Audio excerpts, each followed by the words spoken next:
All right, we're getting started here. Thanks everybody for that. That was a cool debate. Looks like we all right, so we got Messenger in the chat here. Looks like we got Taylor. How's it going? All right, we can hear you. Looks like we Everything's got good. Hang on one second cuz Taylor. my I'm having an echo You, on this side. is your YouTube going? Hold on, wait. Can you all right, I don't hear it anymore. All right. All right. So Taylor, tell us about yourself, man. I mean, that was a pretty good debate there. I mean, you guys are up and coming, so I had never heard of you guys before, but I definitely appreciate you coming on. And why don't you tell us like about what's your channel, what's the reasoning behind your channel, and then also about yourself, like how long have you been doing um how long have you been doing this, and yeah, just tell us about yourself. Okay. Well, thanks for having me. I started the channel like 2 or 3 years ago, and Hmm. initially it was like it's kind of always been about debunking. Like my first videos were debunking like whether you could put a sword on your back. um, that was kind of more historical, and then I went into Islam a little bit, and just recently, about a year ago, I've been doing like almost exclusively like creationism. And throughout this whole time, I've been working on a model for objective morality because I'm very disappointed in like the atheist side that takes the position of moral relativism. I think it's a Hmm. very weak argument. And then as far as my channel name goes, um, I get it from just the fact that I think it was rational for Adam and Eve to listen to the snake and get the knowledge of good and evil because, I mean, even without it, they would have not known what right and wrong is in the first place. So they have no way to even obey and not Okay. eat the fruit without it. And Well, yeah. Go ahead. uh, oh, I was also gonna say that a little bit of history is like the reason I am an atheist is because I went to a Catholic high school. Hmm. Um, for various reasons, they had a pretty good science program and stuff like that. It was I toured it, liked it in general, but there was a huge draw for me in like I wanted to know if God was real, and if he was, that seemed like a likely place to be able to learn, and because we have Bible classes and everything like that. And through reading the Bible, that's basically why I'm an atheist. And then one more thing, I have a friend with me. I hope that's okay that she joins us. Yeah, that's fine. That's not a problem at all. I Yeah, can bring her in separate if you want, or she can just stay on your side or whatever. yeah. So I guess that's a good place to start then, because um, I, I can see why you might would think that the snake was justified. I don't think it's. Oh, what's up, Dragnaut? Dragnaut just subscribed to me. He says in the chat, popcorn. Awesome. Jag, if you want to come in, you definitely can. I'll shoot you a link over on your email, and if you want to pop in, that's fine. So actually, I might have already sent you the link. Yeah, so I just sent it out. Dragnaut, you were in on that. So, all right. No, that's fine. That's fine. You're just listening. All right. So I guess that's a good place to start is with the serpent. So, number one, I would say, um, you basically are saying, hey, maybe that was a good thing that the serpent said, hey, listen, let's what why doesn't God want you to know the knowledge of good and evil? And I can see where you might go, yeah, why wouldn't God want us to know?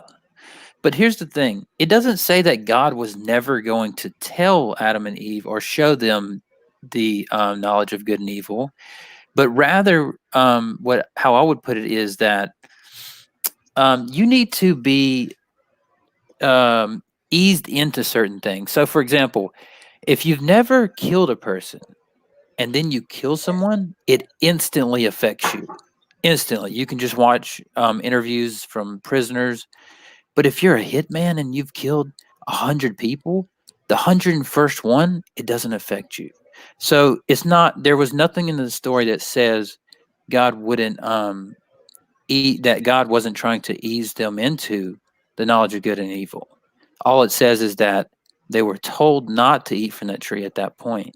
And then the second point I wanted to make was it's not clear that although there is serpent language in the passage for sure, and the deceiver has always been compared to a serpent, whether that's in dragon form um, or in snake form or whatever. The term Nakash, according to Dr. Michael Heiser, who is an expert in ancient Semitic languages, he says that it means something like the shining being. And if you look at, for example, in the Old Testament in Isaiah, where it says it calls Satan the day star, it says, "Hey, oh shining one, how did you come to fall from heaven?" And then in the New Testament, it says Satan can appear as an angel of light. It kind of makes sense to say, well, this was obviously a shining being or a luminescent being. So I would just point out, though, regardless of whether this is a story that it was simplified with the snake language for readers to be able to easily remember, because at the time when you're not able to write down things, you typically use stories in order to remember things for memory, for posterity. But also, like I say, it doesn't say that God wouldn't ease them into this knowledge. So maybe I can hear your response to that. Yeah, I mean, I would just say, like, why wouldn't he prep us for that? Why would he have that test there if he didn't expect us to know? He could have just withheld the fruit until after the lesson plan or something like that. Okay. By the way, this is Katie. Hey, Katie, how are you doing? Hi, I'm good. How are you? I'm good. Are you? I guess you're an atheist or a non-theist. Well, Yeah, well- I'm an atheist. okay, and I guess you guys share the same point of view. Messenger, you're a Christian, right? I would say I'm a theist who Okay. believes in God and follows the teachings of Jesus, but I don't subscribe to a lot of modern day mainstream interpretations of scripture. So I have some variances there.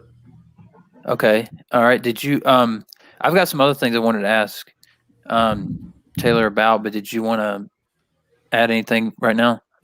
Oh no, I'm just gonna let you go back and forth, and then when we start to get into topics of defining points and positions held, I have some questions for Taylor about the debate, and hopefully, did you get the link out to that Colin person so they could come in yet? Yeah, I did send it to him. I'll bring him in whenever he gets here. Okay. So cool. So Taylor, I guess another thing I want to talk to you about is unfortunately I wasn't able to really listen to every point because I was moderating. I was trying to do 3 things at once. But I did kind of get that you don't believe that morality from God could be objective. Can you explain why again? Just if it's from God exclusively, just by the mere definition of objective, because if you remove God, then morality changes, so it can't be objective. It's based on God, so it's subjective. Maybe you could define what you think objective means in that context. Okay. I have the definition I like to use. Objective refers to the elimination of subjective perspectives. Okay, so the way subjective means personal feelings, perspectives, opinions. Okay, so I pretty much agree with that. The way I would put it is, it's valid and it's an objective moral is a moral that's objective. It's valid and binding regardless of human thought or opinion. Yeah, and I would say it extends to anything, not just humans. It's true regardless of any being's opinions. Well, I'm not so sure about that, actually. Are you familiar with normative ethics? Yeah. So I would say that human normative ethics, why extend that beyond humans? Well, otherwise it's not objective. Right, but do you have any reasoning for that, or you just define it in that sense? Like if it goes beyond us, then it's not objective. Well, there is a reason why objectivity is superior to subjectivity, but yeah, just as far as that goes, it's just because it's not objective. Okay, so let me just first handle the first part. The that God can't objective. God's morality cannot be objective. So let me ask you this. Well, God's morality can be objective. I'm just saying that it's going to exist independently of him, and it's going to exist the same whether he's there or not. Okay, so let me ask you this. If objectivity means regardless of human thought or opinion, then you're saying that anything that's from God cannot be objective in that sense? If it's contingent upon God, then it's subjective in relation to God. In what way? Just that's what subjective means. No. All right, so let's play this back to the beginning because this might make it easier for you. So there are a plethora of not only theists but atheist philosophers who believe in objective morals. And if, let's say, for example, with the theist, God is the only being that exists before creation, right? All right, wouldn't it stand to reason that whatever God's morality is before anything else ever existed, that whatever it is, that is the standard of morality? This is Katie. I'd say no. I think that there are things that are objectively moral and objectively immoral, such as things like owning another person and rape, both of which are seemingly fine and moral according to God. So that's the subjective nature of God's morality, which I disagree with. I would say that was a straw man argument. So I have a question about that, because how can you have any level of objective morality when the things that dictate morals, ethics, laws all come from a subjective nature of a being? Because objective means it's factual in its basis, which means it's not going to vary from person to person or from entity to entity. So if for something to be objectively moral, it has to be factual in its basis. It has to be a objective, factual, evidence-based standard. Yeah, and I would just add real quickly, just because God is the first being, it doesn't mean he's correct. Yeah, so no, that's so here's what I'm saying. How do you, okay, so Katie, you guys said hey to Tony Designs, hey to Math Pig, hey to Jesus the Lord, hey to all you guys. So you just said that things like slavery, for example, is immoral. Yes. What do you ground that in? How do you know that? So when we're talking about the morals as they relate to interactions between humans, you kind of have to look at how does it affect humans, and there's various ways to judge whether a thing is good or bad. I think pretty much all of us can look at something like rape or slavery and see the negatives. We've evolved to have empathy. We know that we have pain. We know that we prefer freedom, things like that. So there's ways to kind of test our claims about morality. Yeah, it's kind of subjective when you think, okay, feelings are involved, but how could you possibly have any sort of morality without feelings? Like, that's the nature of humans. Yeah, Snake, do you agree with that then? I would add, like, I try to eliminate all subjectivity, but I would say freedom is an objective value that we can use. Okay, so I'm going to ask you the same question. How do you know that? Well, because we can see whether it's objective or not, and it is a ethical recommendation. And yeah, but do you see what? Hold on. But do you see? I ask you, how do we know that it's objective? And you said, well, we can tell whether it's objective or not. I'm asking you that. That's the question. I'm asking, how do we know that? Okay, Remember, so what you know is what you can prove. So keep that in mind when you're using the term "I know." This is true. Yeah. So it's not self-contradictory. So your only standard for objectivity is that it's consistent with reality and it's not contradictory. Yeah. Because God's consistent that- with reality and not self-contradictory. So that wouldn't be because that contradicted your earlier statement. I think we're kind of mixing terms here because there's a difference between something being objective, as in you can prove it with like empirical facts, and something being objective because there's like the absence of emotion or thinking or like those types of things that go into it. As far as objective morality, it's things that are true 1,000 years ago and true today. And it's in relation to the question of moral relativism. So I think that rape was always wrong, even though rape was okay apparently during Bible times, and God That's apparently a straw is man cool mischaracterization. with rape. Yeah, that's a How is that a mischaracterization. straw man? Because well, first of all, that's going to take us that's what we call a red herring in an argument. When you are having an argument about objectivity, and then you bring up something else that we have to go chase down. So now we're going to have to chase down a Bible verse, and we're going to have to hold on a second. Let me finish. Okay, go ahead. Sorry. So then I'm going to have to chase down a Bible verse that you found in which there's over 2 billion Christians in the world, and then you'll have to say, well, this promotes rape, and then I'll have to say, well, no, then why do over 2 billion Christians in the world disagree with you on that passage?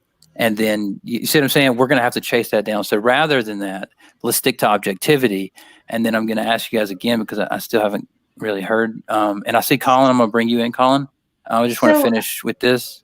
Like, objectivity means regardless of who believes it or not, it's wrong. And I'm wondering, how do you find that out? Well, do most of you understand how moralities are developed within human beings?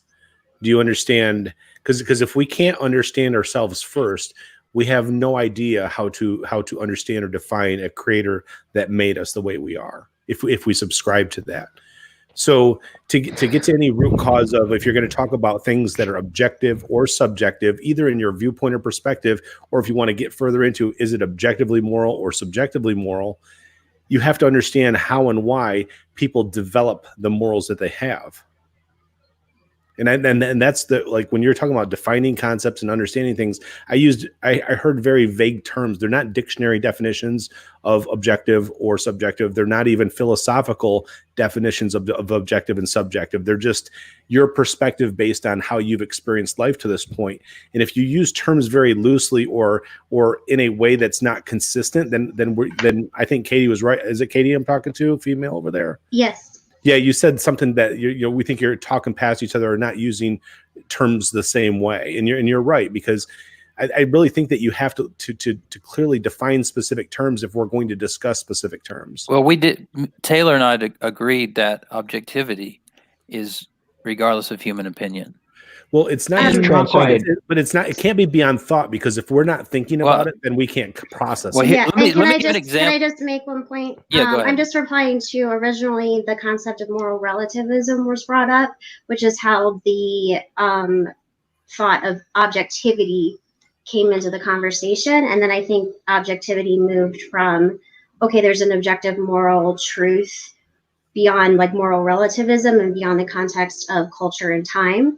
And it moved into this sort of objective as being not related to emotion. And I think I agree with what Messenger's saying about how like you have to have emotion in it. Otherwise you can't judge how a thing is good or bad. Okay. So let me pick up there. So I guess I've been doing this a long time, and I guess what I do sometimes is I assume that people are familiar with the philosophical material on this. So it didn't change at all. Objective morals just means every time there's no like other definition. It just means that it's a moral that's independent of human thought. It doesn't matter about the time period or what. So I'll give an example. Okay. This is an example between subjective and objective. And this might help you too, Messenger. So if it depends on human thought at all in the least, then let's take a hyperbolic example. if the Nazis would have won World War II and brainwashed everybody that still lived or killed off everyone who didn't agree with them that killing Jews was a good thing, they would still be objectively wrong, even if everybody in the entire planet thought it was right. That's what I mean by objective morals. And I would say that no matter what God's opinion is, we can judge it wrong or right, no matter how many people think it's right. But Because Snake, not what standard are Because you it's not just humans, it's any being. Right, Any but that's being's not opinion. objectivity. There could be aliens, there could be non-human intelligent But beings. Snake, you're using your own human reasoning. You're not using actual reasoning beyond your own. You're not using anything transcendent beyond yourself. You're using your own reasoning. So what standard do you have for that? Nor are you. You're just assuming the conclusion. So let me just Sorry, say, what that's standard not, are you using to say that wiping out the Jews would be wrong if there was nobody to understand that it was there? Like I'm if it's saying only because- wrong because God says so, that doesn't make sense. No, It's no, wrong it's no matter not- what God says. no, It's not wrong because God says Hang so. on a second, Sorry, go Colin. ahead. Hang on a second.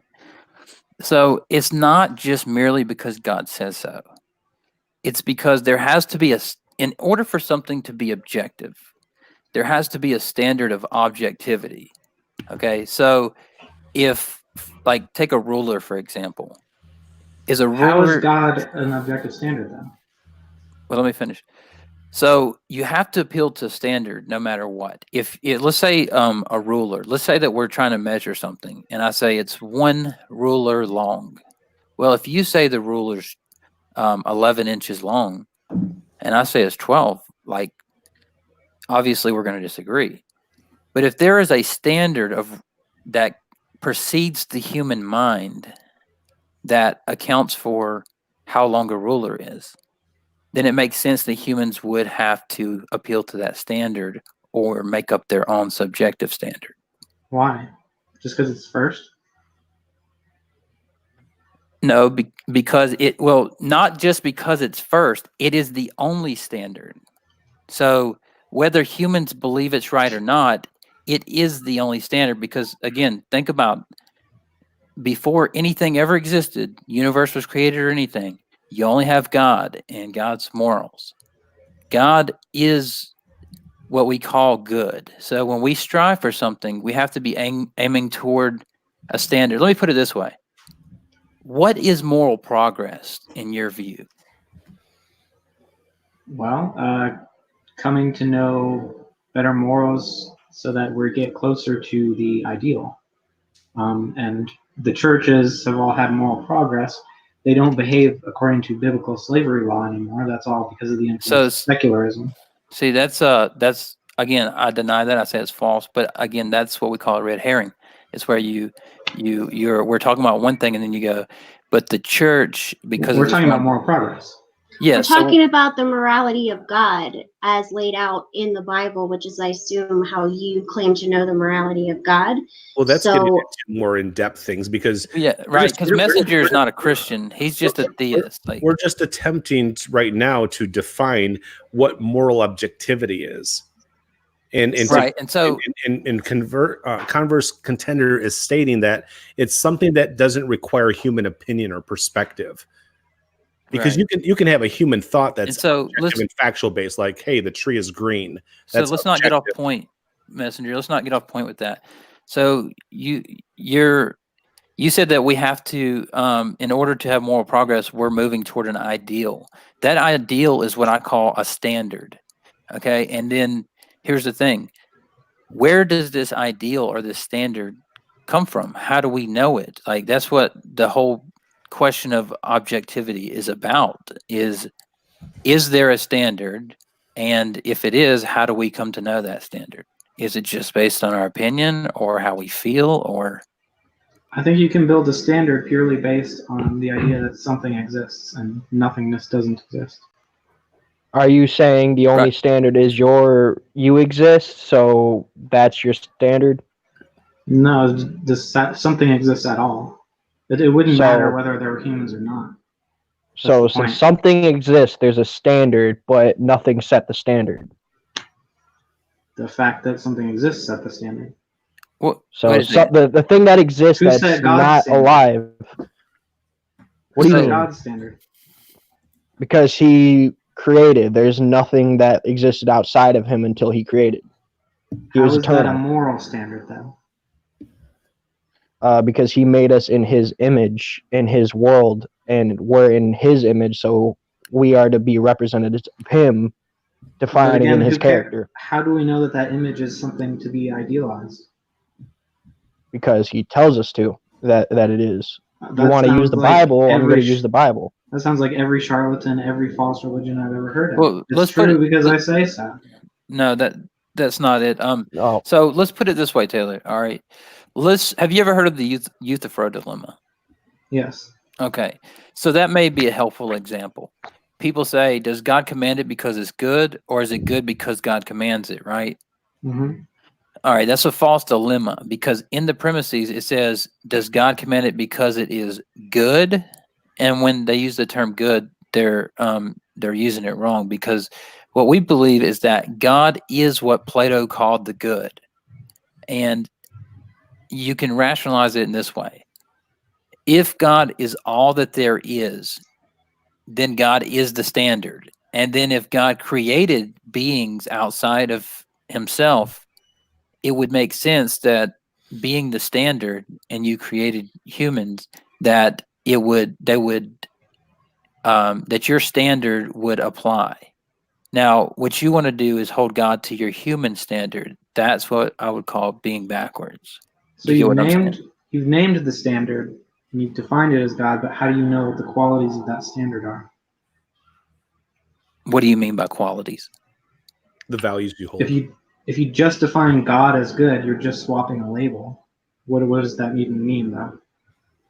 No, I didn't just define God as good. I told you that I made an argument that if God is all there is, then God is the only standard there is. And then if God creates from that point, it would stand to reason that they would appeal to his standard because he is all that there is. And then But the argument something, to that, I'm sorry, go ahead, finish. I was going to say, like, so humans are secondary, God is primary. Because humans were created from God, the highest standard that God could appeal to is himself. He couldn't appeal beyond himself, if that makes sense. Sure, Well- but my argument to that would still be, from God's singular, only existent standard, how is it still not subjective from his viewpoint and being? Because there must be a reason God is the way he is, right? Well, Or he else it's random. I completely agree that if God's the first and he's an original standard, he's an original objective morals, ethics, and values according to his being, that still does not make it objective. It's still subjective, even from his own nature. no, it's not, because if God is the only being there is, thus he is the only standard. But he Then could be evil. But then an No, atheist, no. could say, Hold on, wait. Let me pick up on that point. because If then God- if we came from evolution and the first Homo sapien that walked the planet from an evolutionary standpoint that had the level of cognitive thought we have, then an atheist could sit there and say the original human was the objective standard for all morality in the world. Well, I don't understand why you made that point. Like, what I made was the point because you're saying that God existed first and he was the first. So when I say, if you look at it just from that standpoint, God is objective from his own Right, standard. okay, I see what you're saying. Mankind. But, No, so but what's the humans are- standard? What's the humans standard are- for that? Like moral guideline for that descendant? Sorry, go ahead. I apologize. So humans are secondary, okay? They're- According to a theology or a Christian belief or deist belief. Right, and that's all that. Obviously, you have to do what philosophers call inter-worldview critique, where you go into a worldview and critique it from the inside. So That's that's what I'm doing to Taylor there. I'm saying, well, hang on a second. What is objective morality? And then he said, well, we can think of an ideal. And I'm saying, when you use the term "we can think," you're not objective. You're being subjective. In fact, there's no objectivity to anything that humans think or feel. That we is, just think not a about fair- objective I think that's things. a fair statement because human beings can have an objective perspective. If we say 2 + 2 = 4, it's an objective standard. If we say that the sky is blue, when there's no I cloud agree, cover, but it's not. Mhm. But 2 + 2 = 4 is grounded in laws of logic. the laws of Now, logic are set forth based on our viewpoint of the world, which is our thought. So then answer. So I guess answer the question. What is your standard of? I mean, how do you get an objective? How would you even know an objective moral? Well, I would know a valuable moral. I can't say because remember, morals are just the values that we hold to be true that meet our viewpoint of the world. So when we Hold on a second, because I think we're going to equivocate on the term moral there. I don't think it's equivocating to say that morals are the values that you hold to be true in life, and that the ethics are the standards and step-by-steps that support those morals, and laws are basically communal governance and enforcement of those ethics and morals. No, because I can hold something to be that I want. So you said it's something that we hold to. That what was the exact wording that It's something that we hold to be true that supports how we view the world and supporting the needs that we have within it. Because so that assumes subjectivity in the premise because it always is. So that's what I'm saying. That's why we're different. Because if you were to say that you're using morality is based on something that we value. And what I'm saying is morality that you can use that in a normative sense because there are certain things that we value and want, and we can call moral. But you have to split up deontological morality, deontological and normative ethics, because something that's like, for example, a deontological statement is it's something that should be desired, that is objective and binding. So in that sense, there's some obligation that comes with it. You could say like a normative ethic, you might say something like, well, it would be right to save a child that's in the water when you're on your way to work, but you're super late for work. So it would be right to save that child, okay? But in a deontological sense, you have a duty. It's not just merely people think you should do it. It's that you actually have an objective duty or obligation to do that thing, or else you're immoral. Where does that objective duty come from? Well, That would be my question. Yeah. I mean, so I agree that my model is dependent on imperatives, like you should do this, you should do that. Right. That's what I'm saying is obviously on my model, God has created a standard. So God's the standard of my model. Now, that's what I'm asking you guys is, what is the standard of your model? Is it Essentially just mere reasoning. human reasoning? So you can understand ethics without knowing anything about Christianity or God. You can come up with reasons why No, I'm not saying you rate can't know that. without Yeah. God. Of course, totally you're made agree in with the you. image. Right. You're made in the image of God. Yeah. So that's It's the not my Christian opinion. appeal. It's reasoning. It has nothing No, to I do said with the image. no. That is because you are made in the image of God. Yeah. Otherwise, why is it wrong? So But let me other explain things that. that aren't in the image can make that same logical step. Okay, so here, let me break this down. Let me try to make it a little bit easier. What he's saying is, of course, you can understand moral imperatives because you were created in the image of God from His worldview. That makes sense that you understand those things. But now you still have to give an answer to the question: what is the standard? You said human reasoning. Not human reasoning, just valid reasoning. Just reasoning, right? That is not an objective standard, though. Who says it's valid reasoning? How is reasoning not objective? Like, that is the most objective thing there is. But reasoning we're talking about morals. Reasoning is not subjective. Making objective factual statements is objective, but to reason them out is to ponder them, consider them based on both beliefs and knowledge. Yeah, so I think we should discuss what the point of morality even is. What the point of morality is? Yeah. Well, okay. So let's make sure though that we're that we are separating deontological claims from just standard normative ethics, because a deontological claim is something that has some type of obligation, and then there could be that's part of it. Obligation set forth by who? That's a subjective thing to say. You have a duty to save this child from drowning. Says who? Where does that come from? That was my That's point. not you being objective. That is subjective. So maybe this this will is the clear it up. basis of moral debate is people getting together and reasoning what is the best course of action. What I would say the objective standard is what's not going to cause harm, what's going to promote happiness. Okay, So you would maybe this will say it's clear- subjective.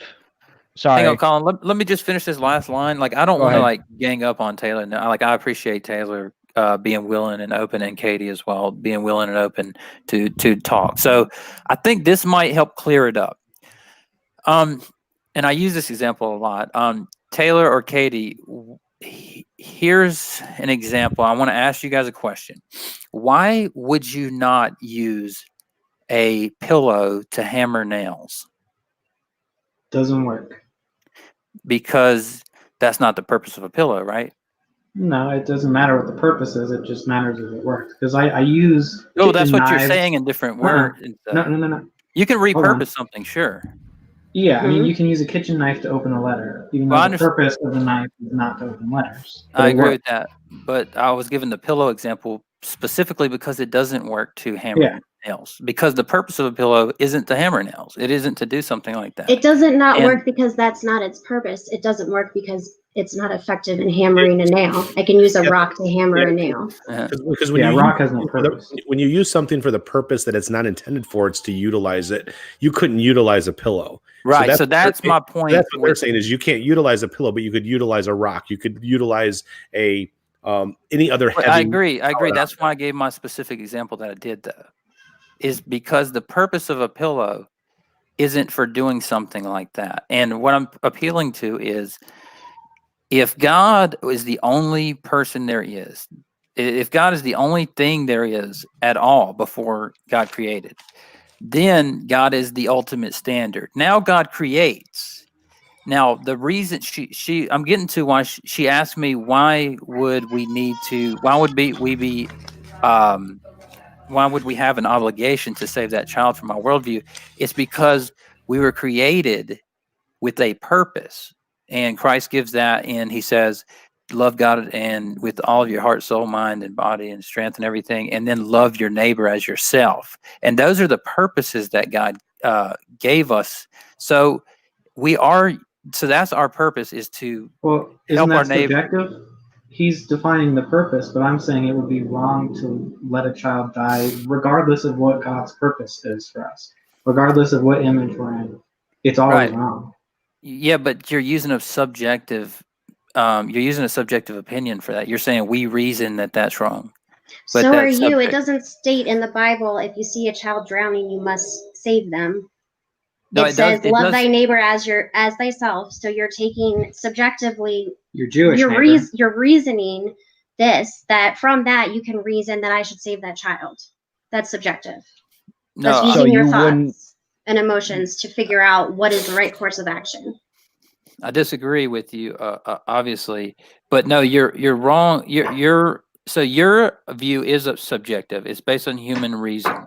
My view is that yours. No, it's not. And I'll explain why. Because like I said, if God's the only standard there is, and he created us for a purpose, then your purpose is to fulfill his, what he created you for. Like a hammer is created for, hammering a nail. Now, it can do other things besides that. Of course, it can be repurposed. But the purpose is subjective. Let me respond to Converse Contender real quick. Go ahead. Right.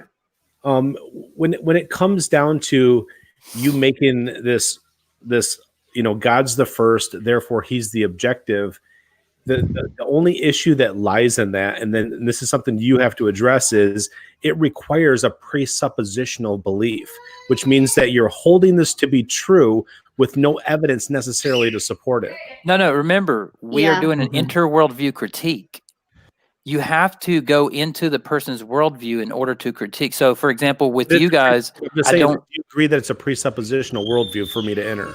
No. What I'm saying is, you have to assume whoever's worldview you're critiquing. So, whenever I go to critique Taylor and Katie's worldview, I don't go, yeah, but God exists. I don't do that. Instead, I say, from your perspective, where there is no God, what is an objective moral? And then he said, my reasoning. So to answer your question, objectively, I'd say pain is preferable to, in general, we can agree pain is, or pleasure is preferable to pain. Life is preferable to death. Freedom is preferable to slavery. I think there's a number of things that most people kind of right, and I would agree. I don't disagree with those, but I would just say they're not objective. That's the in order to be objective, it would have to be a universally applicable standard, regardless of human. Can I add something? Go ahead. Can I add something? Go ahead, Colin. Sorry, I've been a little bit silent. Yeah, sorry, I didn't mean to take over. I was just like making sure that we were understanding each other there. You're good. So I want to get down to that statement she just made that if you were to see a child actually drowning, what standard? Who says that's the standard? I would say, well, who says that's the standard for you? Because you're using your own logic and reasoning. Pain is preferable, or pleasure is preferable over pain, but the rapist gets pleasure out of giving that woman pain. So, and who cares if we're living?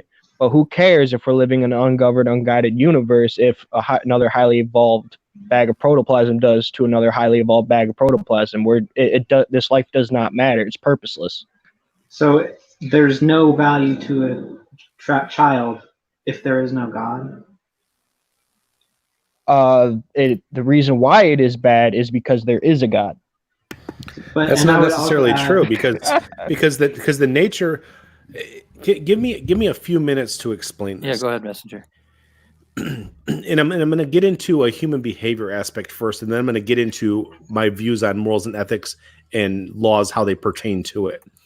We as human beings make time, which means we're compelled to, we're motivated to, we desire to do things according to three categories. Number one is physiological needs and meeting them, which is our need to breathe, eat, drink, sleep, excrete, have sex, warmth, and security. So we have these physiological needs that are driven biologically within our inner being, so forth that when they're not met, we will do things to meet them above all else. Number two category in prioritization is pleasure seeking. We do that which feels good and is very subjective in its nature and varies between human beings. And then the third category for what you make time for or don't make time for based on these motivations and desires is to avoid displeasure. So again, it's physiological needs number one, pleasure seeking number two, and avoiding displeasure number three. Now, based on those three categories, we formulate values, which we call morals, that support meeting those three needs for us. One of the categories, physiological, is very objective in its nature because it's biologically, chemically, and electrically driven within our brain. The pleasure seeking, what one finds pleasurable, varies between humans. What one finds displeasurable varies between humans. So that's why morals become very subjective in their nature to meet those three categorical needs. Then your ethics are rules of standards that support those values, and then laws are basically communal regulations and rules that have consequences that don't meet ethical or moral standards and values. So if that's how and why we develop what we consider to be moral, what we consider to be ethical, and what we consider to be lawful from both an individual and a communal or community standpoint, then if you're going to define that toward God, who created us in his image and likeness, which is in Genesis, and also that we should conform to that image and likeness on the inside, outlined in Romans 8:27, where it says conform to the image of Jesus, therefore we're supposed to become like this perfected being. But what does that perfected being look like? We don't have all the objective standards to be able to understand it if we're imperfect in our nature. Right, but And what that- we're talking about is the difference between objectivity and subjectivity. And that's so my all that point may be is, true. and that's what I'm saying is objective. It would be very difficult for any human being to understand objective morals if we're not perfect ourselves.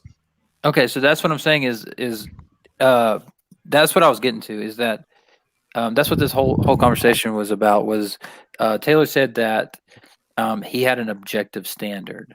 And then when, he appealed to reasoning and then Katie appealed to pleasure versus pain or like well-being, for example, that's used by a lot of secular people, but they don't claim that it's objective in that way typically. So that's what I was saying is if they just, I could agree with everything they said if they just change the claim to, yes, a subjective morality because of the definition of objective. I would also add on to that. What you're doing is you're not really describing anything more than a nervous system. Who cares? So what? But then because the nervous system and the subjective nature of who you are as a being still can find cognitive perspective if you're created in the image of God. So whether people believe that they are or not doesn't matter if indeed they are. Praise, what's up? Yo, what's up, guys? You want to add anything to this? And then we'll let Taylor respond and Katie.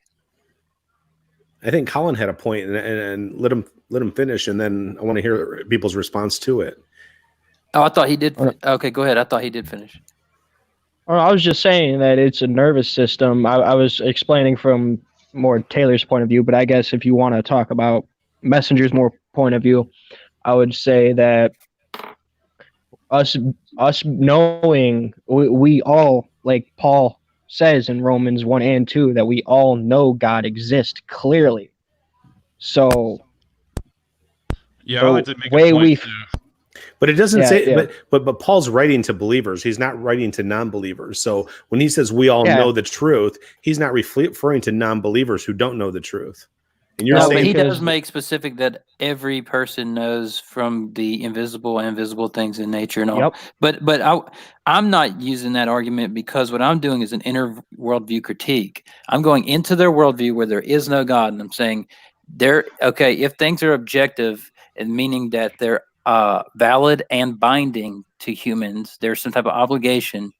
What makes it objective and not subjective? I'm saying there has to be something outside the human mind in which makes it objective, or it's all going to resort into the human mind. Well, I'm not even saying that there is no God necessarily. I'm just saying that morality exists independently of whatever God exists, no matter what God it is. Right. I mean, that's the claim, though. Standard. That's what I'm asking. That's what I wonder from your viewpoint, Taylor.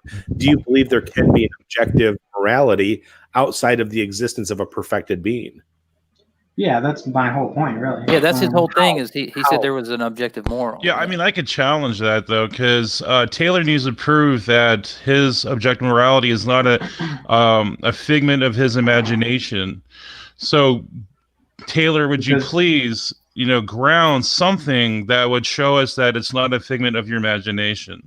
Because God's morality has to make sense, so he's obviously bound by logic, which exists No, outside of him. he's saying about your objective morality, like ground your morality in something objective. I just said it's logic. So if God's morality is also objective, this has nothing to do with God, though. We're talking about your worldview or your position. Well, it does, because this is how I come to it. I ask myself, does God need reasons to be correct? But you can't appeal to a God as an atheist if you're approaching it from your own worldview. I'm not approaching it from an atheist worldview. I thought you were an atheist. Yeah, I am, but it has nothing to do with my model. I can assume. But that's what they're asking you. They're saying from your worldview and perspective, without considering the possibility of a imaginative being, how would you approach it just from a humanistic standpoint without God involved in it? My worldview is irrelevant to this single claim. Not if we're asking you to define it from your worldview.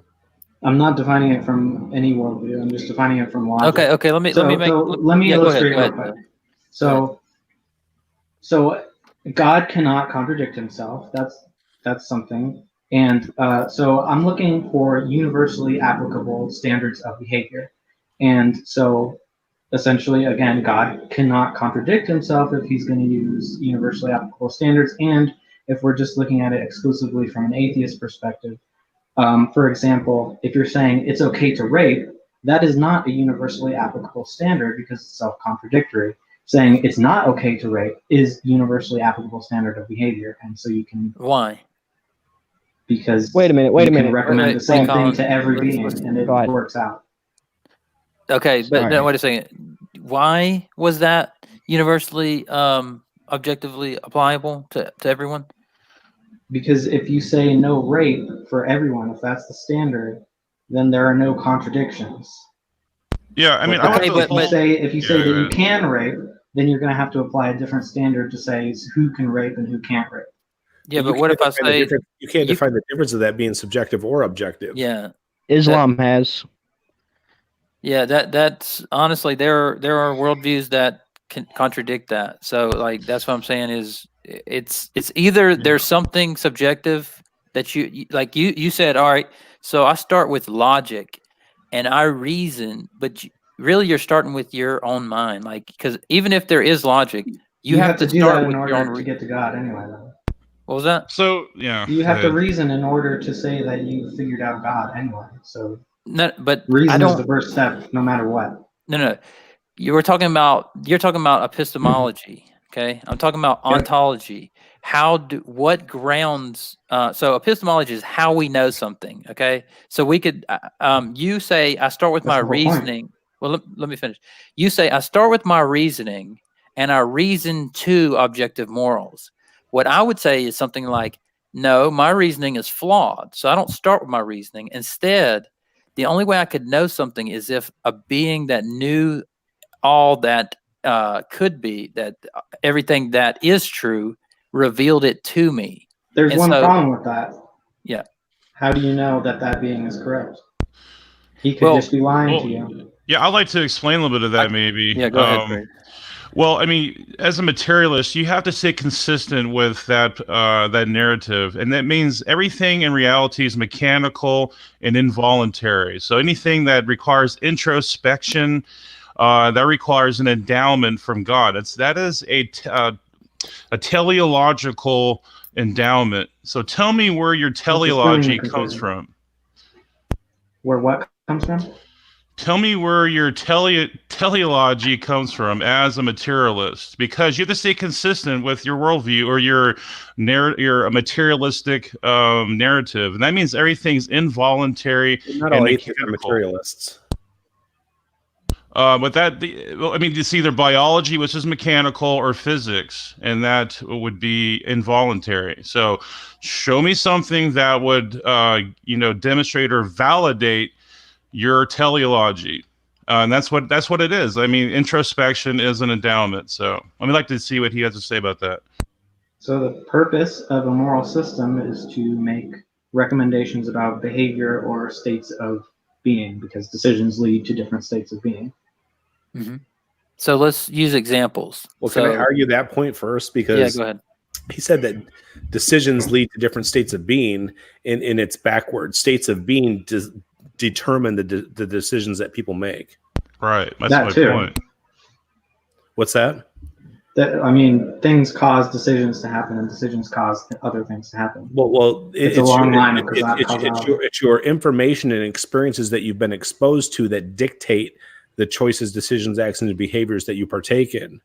So you're everything that you're grounded in is the information that you've been exposed to and the experiences that you've had, which make them all very subjective in their nature, healthy or unhealthy, valuable or invaluable. You make decisions based on those prior beliefs and knowledge based on those experiences. So again, it's your state of being is dictated by what you've been exposed to. That dictates, therefore, your decisions. Your decisions don't create your state of being. Well, I would say that the first part of that is true, but you can have bad reasons for the decisions you make. But the decisions you make do affect. But those bad reasons are programmed into you by other information experiences that you've been a part of. Exactly. He's trying to. Doesn't mean they're right, though. No. He's I'm trying not to saying appeal that to they're right. autonomy. Where do you get your autonomy from, Snake? What do you mean autonomy? You need Independent. autonomy to make these decisions and thoughts on your own. Where does that come from? He's saying autonomy is something that's independent from other sources or reasoning. Right. Well, There is no autonomy. Is the answer? So now we're arguing about free will. Well, you can certainly, if you're arguing for free will, I'll tell you from somebody with 14 plus years of psychology and clinical counseling, free will is a myth, and I can prove I'm it. not even Exactly. saying whether I believe in free will or not, but that's like very far off the path of. Well, it just gets into. I just find it a little bit hypocritical for Converse contender to say, well, I have the objective standard because my objective standard is God. Okay, well, that's your worldview. I don't hold to that worldview. But it's not hypocritical because he holds it to be true. Let me finish. Go ahead. Let's let Katie finish. Like, So we're not. how can you say anything about anything? How can you make any moral judgment or any comment on morality at all? If the standard is just God and God is the objective because God is the first and that's what we have to all assume, then you can't really comment on morals whatsoever because if you do, you're saying that you know the mind of God. Okay, so well, hang on. Let me answer that directly. So Katie's critique of me was that I'm saying that my stand without giving an objective standard herself. But if you don't want to claim an objective standard, that's fine. That's been my only point. But how is my standard objective? Let me try an example. Okay, so you're looking at us as if my worldview is that humans and God exist. And why would we appeal to God? But rather what I'm saying is, no, we're the creation of God. So here's an example I'll give you. Let's say I were to create a video game. And in the video game, the characters were going to say, yeah, but why was the guy that created this video game, why was he right about putting, a trash can here or something? It's like the characters can have normative ethics inside the game, like amongst themselves. Like, if I were to kill somebody in order to gain more points, that person would be mad at the other person. I think it's a complete mistake, and a lot of atheists are straying away from this now, to apply human normative ethics to a being that created humans. It just doesn't make sense. You're not really addressing my question. Basically, from your standpoint, you cannot argue about morals whatsoever because you're not God and you don't know the mind of God and you couldn't pretend to.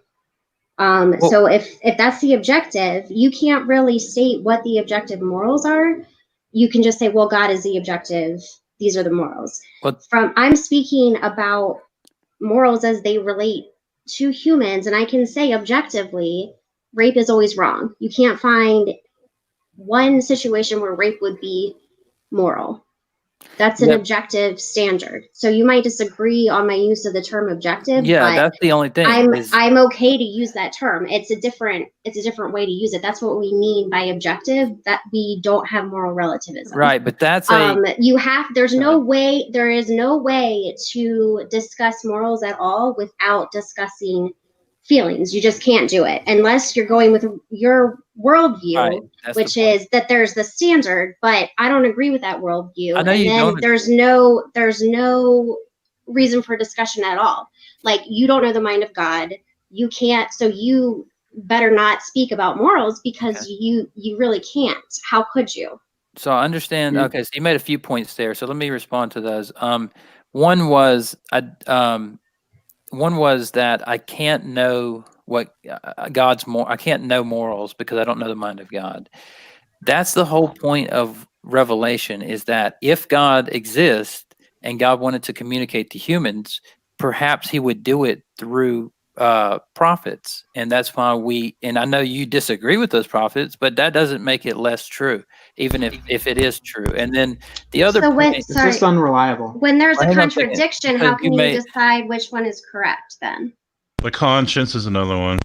Yeah. Subjective feelings?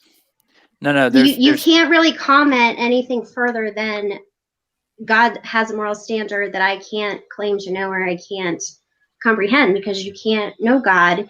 You can say that God has spoken to humans through the Bible, but there's numerous contradictions. Well, allow me to finish responding to your initial comments.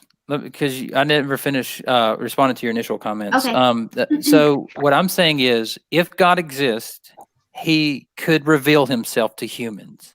And I believe that he did in what we call the Bible, which some people think is a book, but it's actually a library of books. And so I would first point to that and say, if God revealed himself, then I could know what God's expects out of us, for example. And then the other thing was that you said, you're making a lot of points. I'm trying to keep up with all of them. But the other thing you said is, it's objective not to rape because there's never an instance where it is fine to rape. Well, the person who rapes on a daily basis, there's an instance where they didn't think it was, and that's what I'm saying is that is subjectivity. And the third thing was, you said, even though, like, so for example, even if we all agreed except for a few people, that would not make it objective. And then the last thing was, there's a fallacy called the fallacy of equivocation, where you said, well, yeah, we don't mean objective in the way you mean it. We just mean it in a different way, that it's not relative. And that's called an equivocation, because if it's like, if I were to say that guy is good, I mean, by good, I mean moral. But if I say that's a good way to get yourself killed, I don't mean it's a moral way to get yourself killed. We're using the same term in a different way, and that's why we're talking past each other.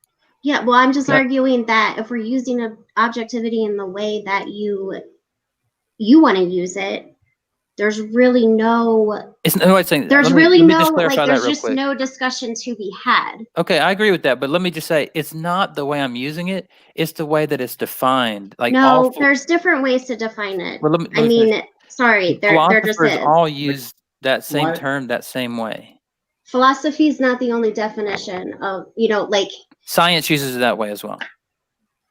No, so there are objective standards in science for. When does it not mean regardless of human opinion? So there's something called qualitative research, where you find out, you categorize people's emotions and the way they react to a certain situation, and then you come up with patterns, and we call that an empirical. That's empirical data. That's research. I agree, but it's not objective. That's my point. It's subjective things that come out to an objective truth that you can say, this is what the collective people say most often. That's objectively true. But Well, even if you have a subjective opinion, it is an objective fact that is your opinion. I think that's what she's trying to say. Yeah, morals have to be subjective to a certain extent, because otherwise they just don't even exist. There's nothing to talk about. No, they can exist. If the only standard for objectivity is God set it forth, then we as lowly human beings cannot discuss morality, because we're totally, anytime that we do that, we're being subjective. But there are ways to measure objectively the outcomes of these subjective things. So we can say, like, we come up with our standards for what's moral. So and by objectively moral, rape was wrong in any context, in any time period, in any culture. It's always been wrong. Messengers, let me just say one last thing here, and then I'll let you guys jump in. Yeah, that's fine. So, again, I didn't define the term objective. It's just when you look it up in any encyclopedia, the term objective means that no matter what anybody thinks about it, it is true. It's the case. And then you said, well, we can have objectivity in, yes, and you said we can have objectivity because we make a standard, and whatever. When you start with we and human thought, you're automatically disqualifying yourself from objectivity. Now, you can call it you, because anything that you state but that's the two-quote about fallacy. Morality, you're being subjective. The two-quote fallacy is when you go, yeah, I am, but so are you. Like, you have to show that. But if you are, then you are. So you have to show that. Morals are inherently subjective. And if you want to try, if you want to try to discuss something that relates to people and their feelings and their thoughts, there's a degree of subjectivity that goes into it. The thing that we mean when we say we have objective morality is there is a truth that's true no matter what, there's a best there's a best course of action, whether we recognize it or not. You say that God sets that standard. I disagree. You haven't met the burden of proof to say that God exists. So Well, we I have don't parsimony have and to start Occam's from razor, that. though. Yeah. Sorry? So I would just say that there's no, okay, so all you're doing is equivocating on the term. You're just equivocating on the term objective. So I can agree with you that all those things are good that you think are good, but it's the only thing you can appeal to is human thought or reason. You can only go, yeah, because we all think it or because we reason to it. I'm saying if you any debate that we've had in the great debate community, philosophers, scientists, all the people who use the term, you can't just change the term. The reason why we're not disagreeing, you're actually agreeing with me. It's just that it seems like we're against each other, but we're not. Like I'm just pointing out the flaws because you can only use the term in the way that it's defined. Like Yeah, I think we do actually agree there is a objective moral standard. I just disagree with how we're able to discuss it. Like the only way we're able to discuss it is through subjective means. We reason it, we talk about it, we discuss it. right, I but think that's a there is an contradiction. objective truth out there. You say that you are able to claim objective truth because you believe in God. Well, there's a truth there. Just because I don't believe in God doesn't mean that I can't claim that there's an objective truth. No, I don't say that. Could I I don't add a say few that at all. points? Yeah, yeah. I don't say that at all. I just the last thing I'll point out is just that you said we agree that there's an objective standard, but we get there by subjective means. And all I'd point out is you can know what an objective moral through your like perception and things, but you can't claim without God or something, not just God, unless there's something that precedes the human mind, which qualifies as a standard for morality. There's nothing we can do but appeal to our own standards. And maybe they're right. Maybe you're right about it, but it is subjectivity by the definition. And I'm gonna take a break real quick and just walk to my grab something to drink. So I'm gonna let Messenger jump in and then Colin and Praise if you guys want to say something. Yeah, But actually, I one do. more thing. Let's not I don't want to make this something where we're like ganging up on the atheists. Like all I'm doing was I just wanted to kind of critique some of the things I heard, and like I don't want it to be like a Battle zone. yeah. I feel like sometimes Yeah, when people are being defensive, No, I'm just trying to that get my it's points yeah, out. yeah. I agree. That's what I just want to hear the points because when people are being defensive, it almost is like then we just argue just for arguing. Like I want to hear like the actual points, you know. I mean, So let's let them. I'm Yeah, let's let Katie and Taylor make their points real quick. thank you. And yeah, no, I think that we are trying to make points, and I don't feel as if it's a defense or ganging up. I guess what I'm trying to say is there is an objective standard. Um, there's an objective truth. We can't exactly know it. We have to try to reason by our subjective means, but I think that there exists like a right course of action. It doesn't, but it doesn't presuppose you don't have to have God for that. So just to clarify, and I'm looking for, I guess, yes or no's or even further explanation if you'd like. This is to Taylor and or Katie. And I have a few points before, please don't jump in anyone, just so I can get these off before we move on. So to get to this thing, you believe that it's possible that there's some unknown standard that we just haven't discovered yet because of our limitations and subjectivity. Is that correct? I mean, me personally, I think it's discoverable. No, it's unknown at this time is what I meant. Like you believe there's something, you believe that we're discovering things through our subjective means, but there's an objective, there's some right way, some perfect way of doing something that's just unknown at this time.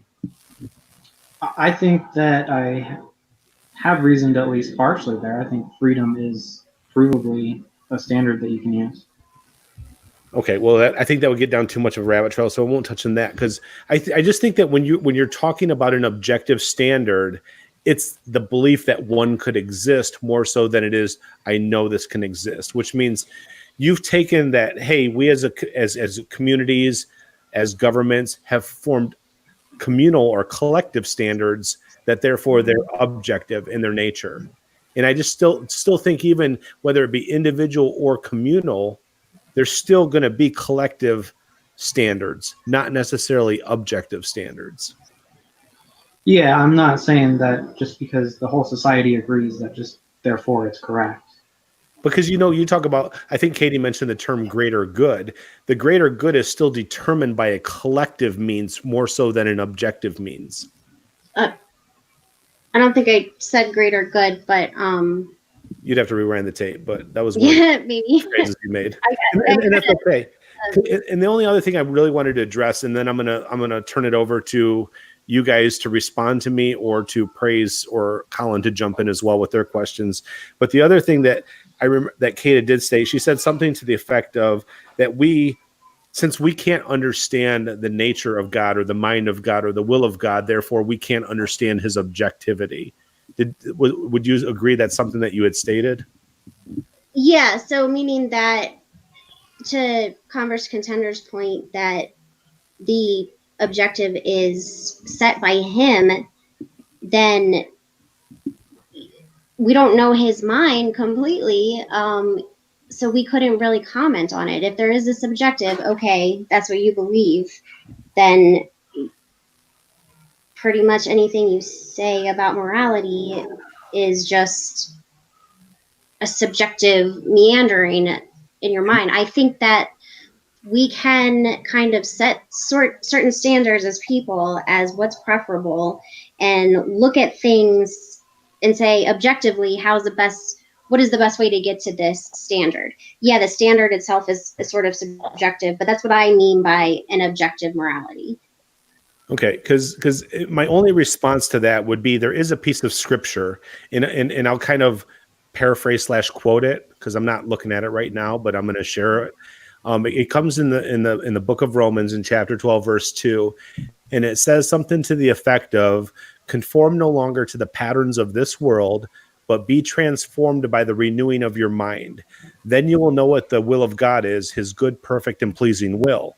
And we know that one's will is their thoughts, motivations, and desires. So if indeed by that Christian scripture, or that Pauline scripture, we do renew the way that we think and reason, we can possibly know the good, perfect, and pleasing will of God.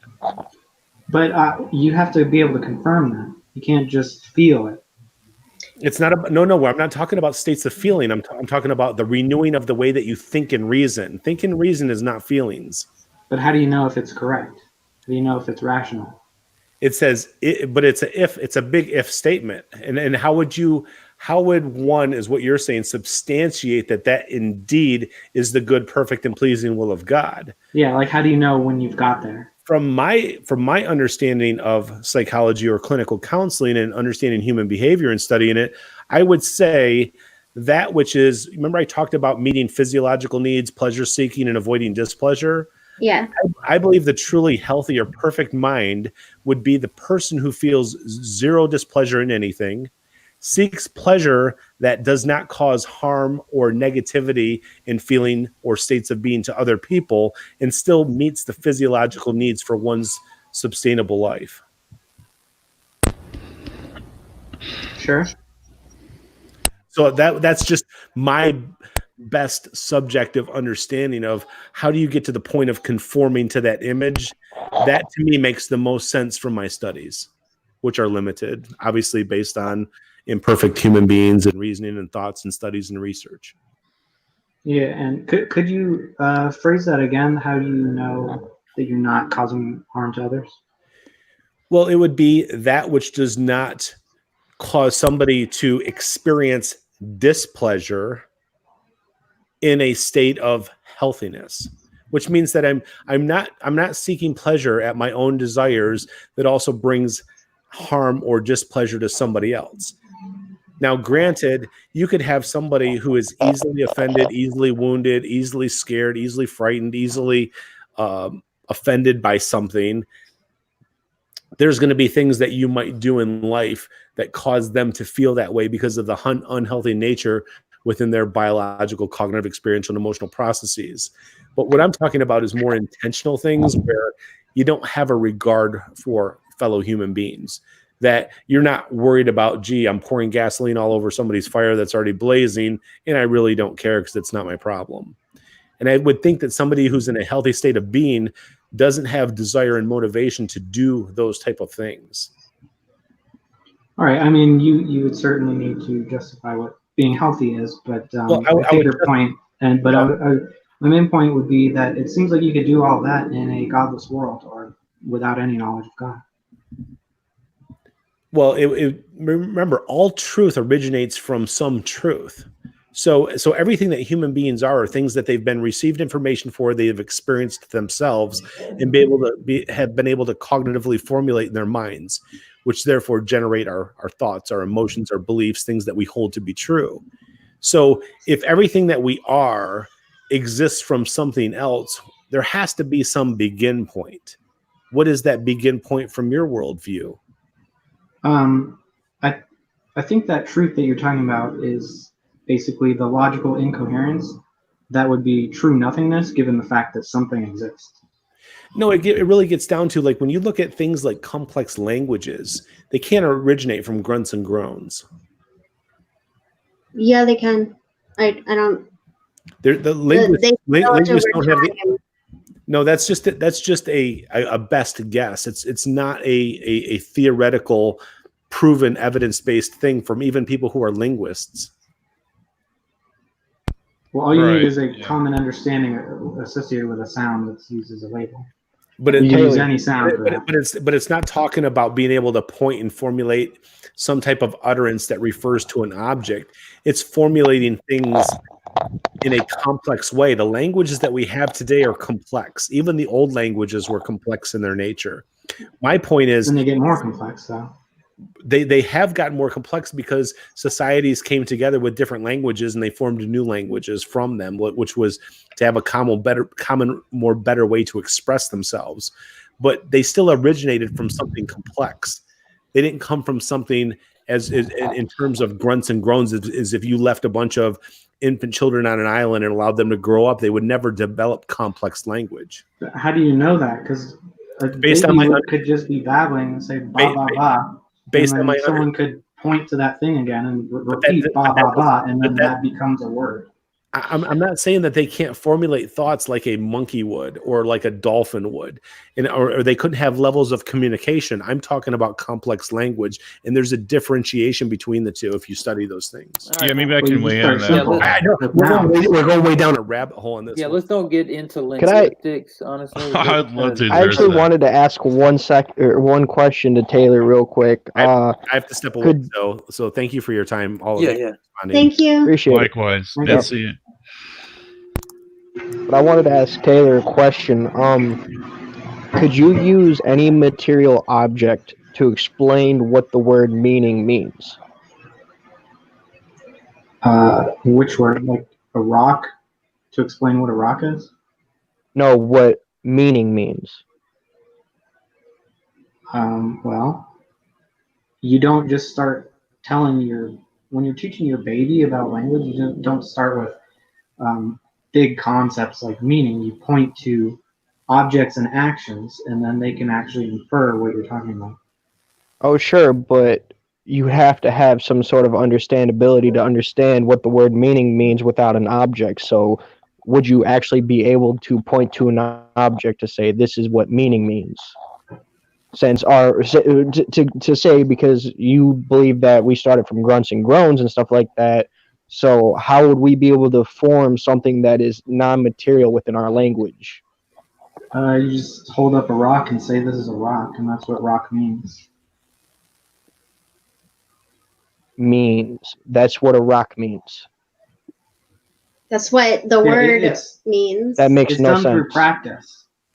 So you use labels, so you understand how labels are used, and that's what a meaning is. So it's That makes descriptive. no sense. Yeah, let's see. What Taylor's complaining is descriptive reality and ontological reality. That's what um, Colin is trying to get at. Is you're going to have to show something beyond descriptive reality to say, for example, when you see the sunset at night. I mean, before the night comes around, what makes that anything beyond descriptive reality? I mean, most people say, like sunsets are beautiful.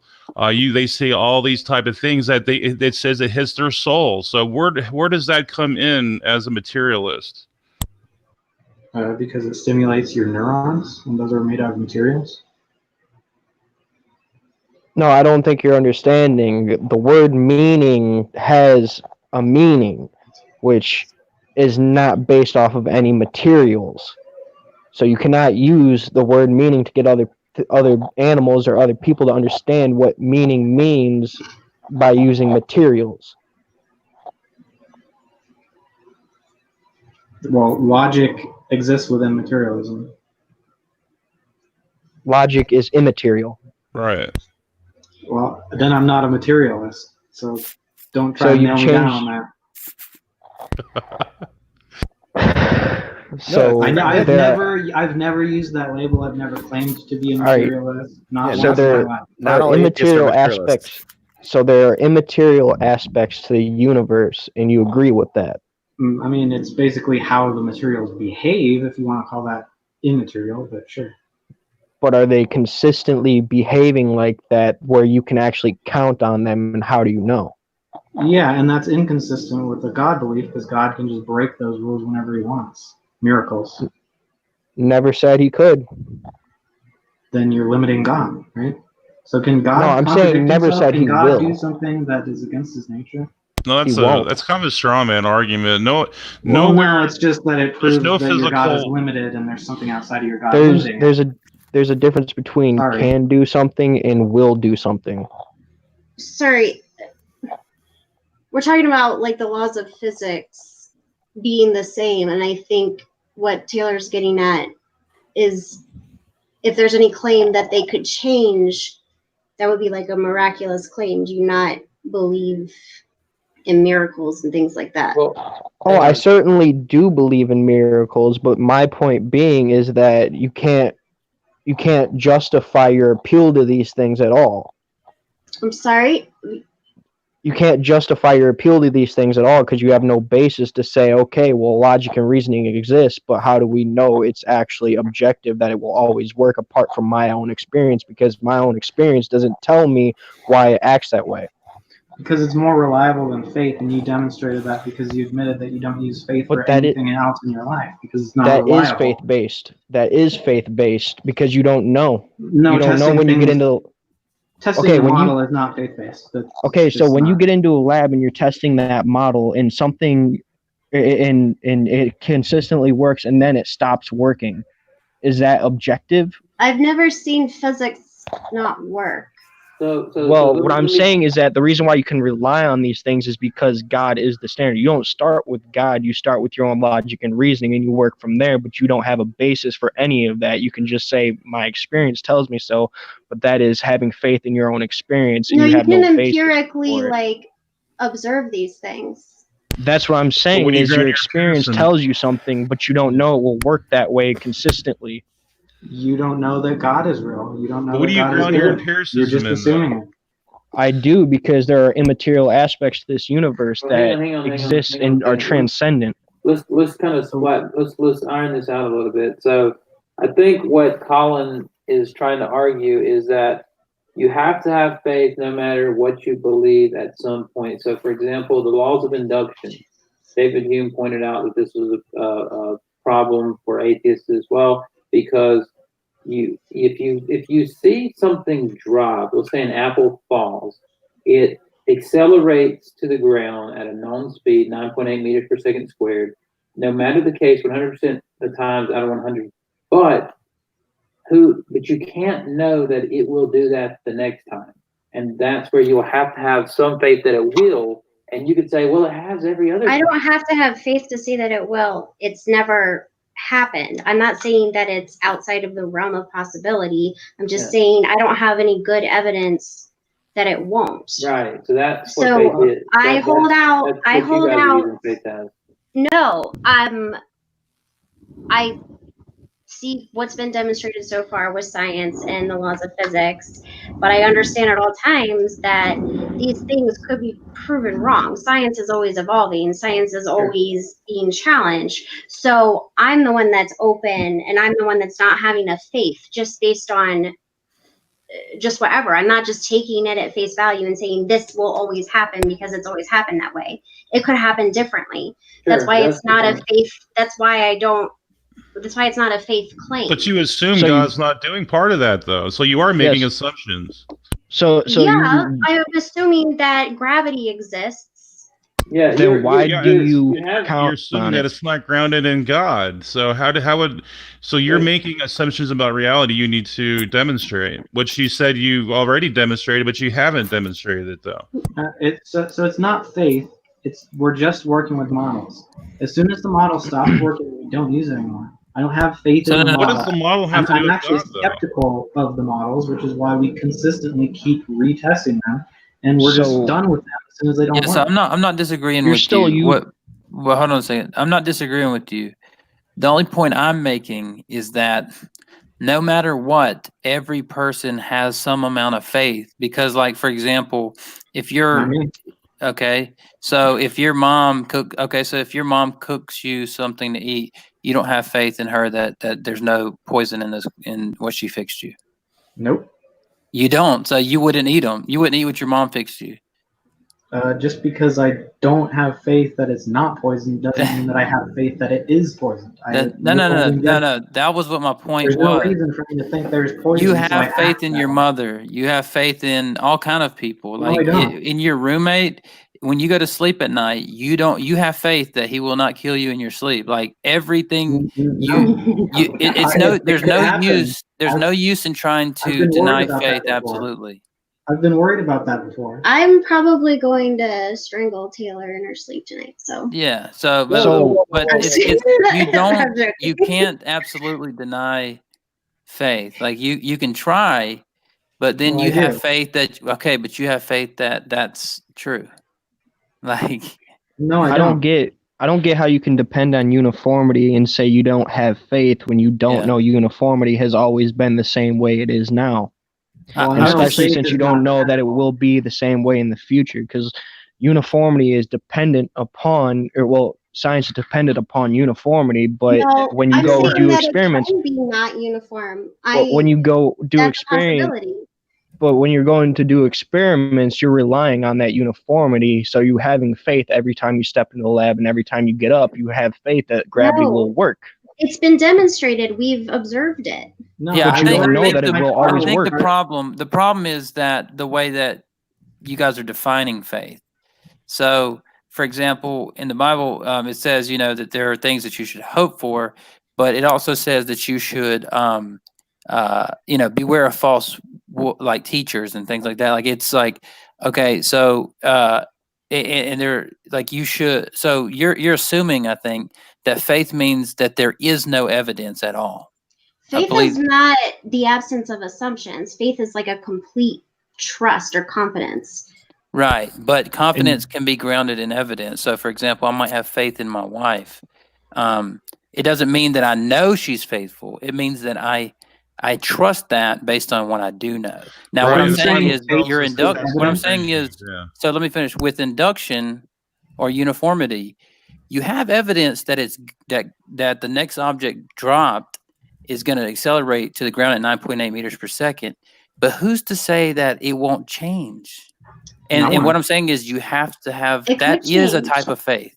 It could change. And if it did and it was demonstrated, I'd say, wow, it changed. That's what I'm saying. But that is faith. I mean, like the only person that No. outright denies faith, like even amongst atheists, there's hardly any atheists right now, even that will even deny having any amount of faith anymore. Like Aaron Raw is probably the only one. that believes in faith.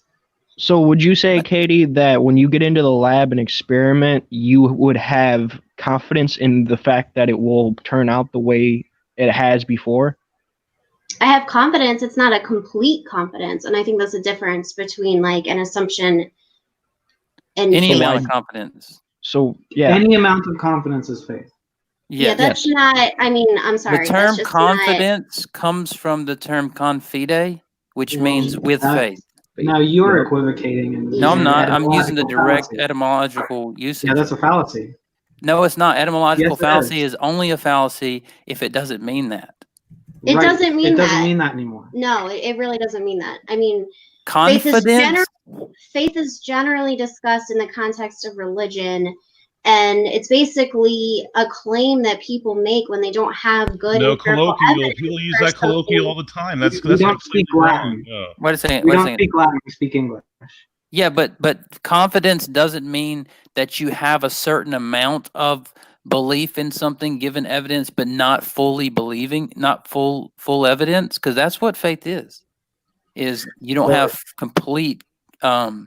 So I don't So understand you're how not you're. 100% sure in your God. You can't have faith and doubt at the same time, though, converse contender. Even in the Greek, I didn't say that. for the Yeah. New Testament. Well, you said that you can't have confidence in everything. So if you don't have No, confidence, I didn't say you can't have confidence in everything. Okay. My point was that you can have evidence with faith. For example, I might have confidence in my wife because of the amount of evidence I have she's faithful. Right. So but- if you just close your eyes and say, I believe, that's not what the Bible teaches in faith. But faith is a compilation of your beliefs and knowledge. It's based on your experiences that you have. Right. The But word- what I'm saying The word is, pistis that was used in the Greek by Mhm. New Testament authors means trust and confidence in someone or something. So I can't no, I hear understand anymore.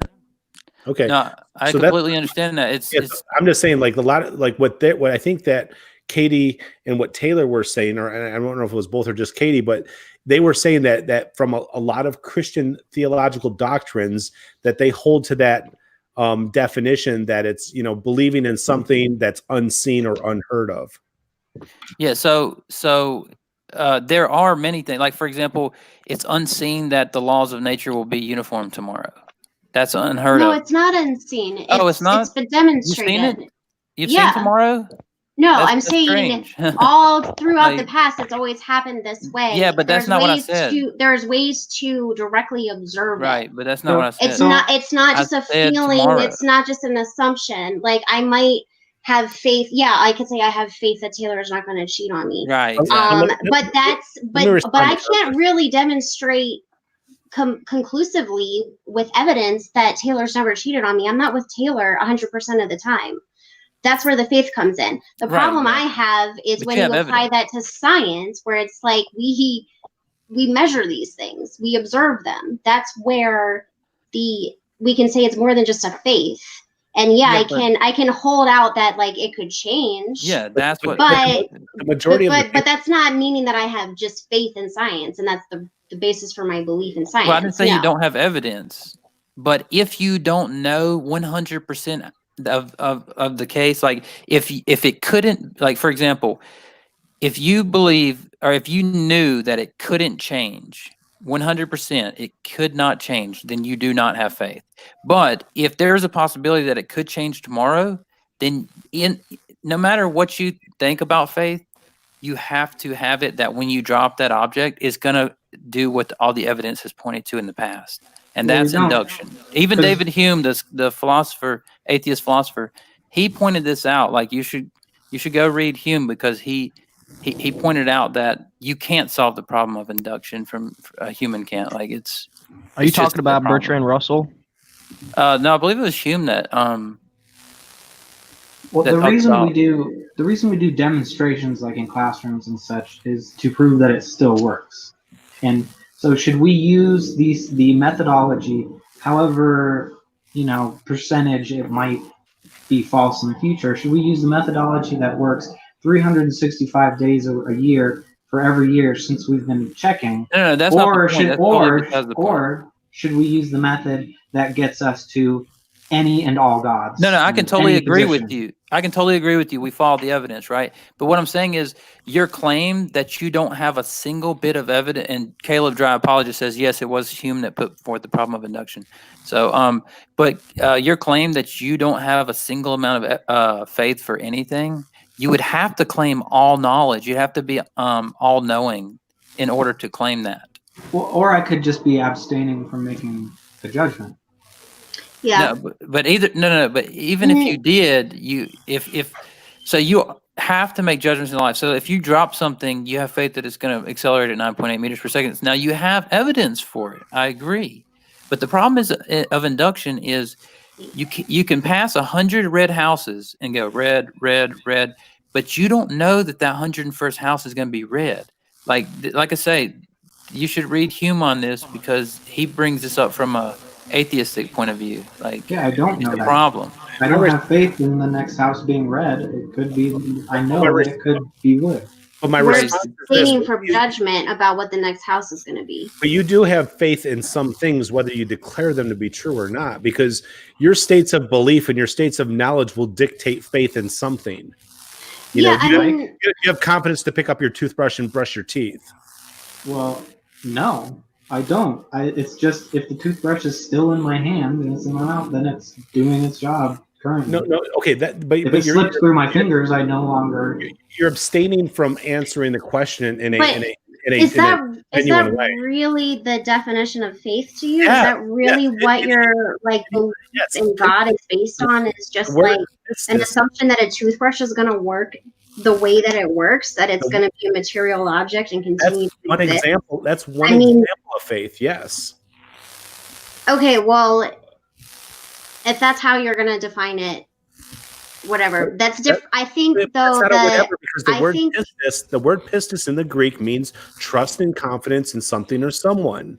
So when you have faith in God, or you have faith in yourself, or you have faith in an object, or you have faith in another human being, that's what it means. Because they talk about the converse of faith and doubt. If you have doubt, you don't have faith. If you have faith, you cannot have doubt. Can't be on the fence. I doubt it this way. We're doubting things. I doubt literally everything. If you can't have faith and doubt at the same time, then we don't have faith. We're doubting things. So you doubt every aspect of your fidelity with your boyfriend. There's always a possibility of anything. No, either you do or you don't. Do you doubt or do you have faith in him? I doubt everything. So you don't. I don't know what he's up to. Then you should doubt your belief in atheism. Then. No, I'm just saying. I do. I mean, I have questioned it. That's the whole point. But if you doubt we don't make a claim that we know for certain there's no God. That's not my claim. There's no good evidence for God. Yeah, But there's no good evidence for God that I can see. I don't think you've met your burden of proof. That's why I have doubts. Are you the arbiter of that? That there's God. Right, but here's the thing: if you doubt something, then you have faith in it. No, that's let me finish. That's literally the opposite of what. Well, let me finish. We established as the definition of faith. Well, I didn't establish that definition of faith because you can have a bunch of evidence for something, and if you don't know it's true, then you have faith in it. So why don't we just say confidence or trust? Because that's what I'm saying is the suffix of confidence is fide, faith. That you can say that you don't believe it means that anymore, but if faith means exactly what I'm saying, if confidence means exactly what I'm saying faith means, then it's not the etymological fallacy because the Bible doesn't say put your hands over your eyes and then just blindly say I believe. No, it says beware of false wolves, false prophets. Test all things. It says test all things. Your definition, it sounds like you've been listening to some Aaron Ra who has been proved over and over and over again wrong on these things. He's such a dogmaticist, too. Come on, atheists. At least try to be objective with this. My question is, why not just use the word trust or confidence? Why even use the word faith at all? For example, some people believe that God is just the universe. Why not just call it the universe then? Well, why do you even use the word faith? That's called pantheism. Why do we have different words? I mean, what is the point of having the word faith and the word confidence if they are literally It's the like, same why thing? is there a difference? I mean, why do we have good and well and great and grand and spectacular and wonderful? It's like, Because they're all slightly different. yeah, They have Languages different change over time. connotations. yeah. So And that's why the Greek or the Latin root of something doesn't necessarily claim how it's used today. I think the thing that I'm objecting to is not just the word faith itself, but the equivocation of the belief in science with faith in God, because they're not. that The two are not.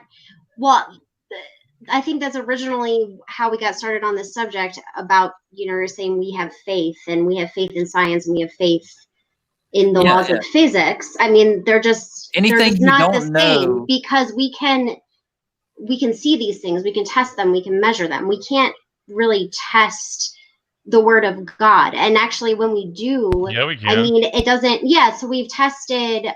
Does intercessory prayer work? We found that it doesn't. It actually works slightly worse than just doing nothing. well, no, that was We that was one tested study. archaeologically. Did the Great Flood happen? It didn't. Actually. That's actually not true either. Of those Yeah, I have claims. studies. We've that show tested that. evolution, and Cite your evolution sources. is Here, I'll give you guys is like the sources. highest standard of science. Wait a second. You guys are making claims without citing sources. That's not what scholarship Right, is. and I could actually provide sources You don't. for You that. can't. Hold on. Wait a second. You can't. I could just say we've proven the flood with archaeology, and it's just claiming something.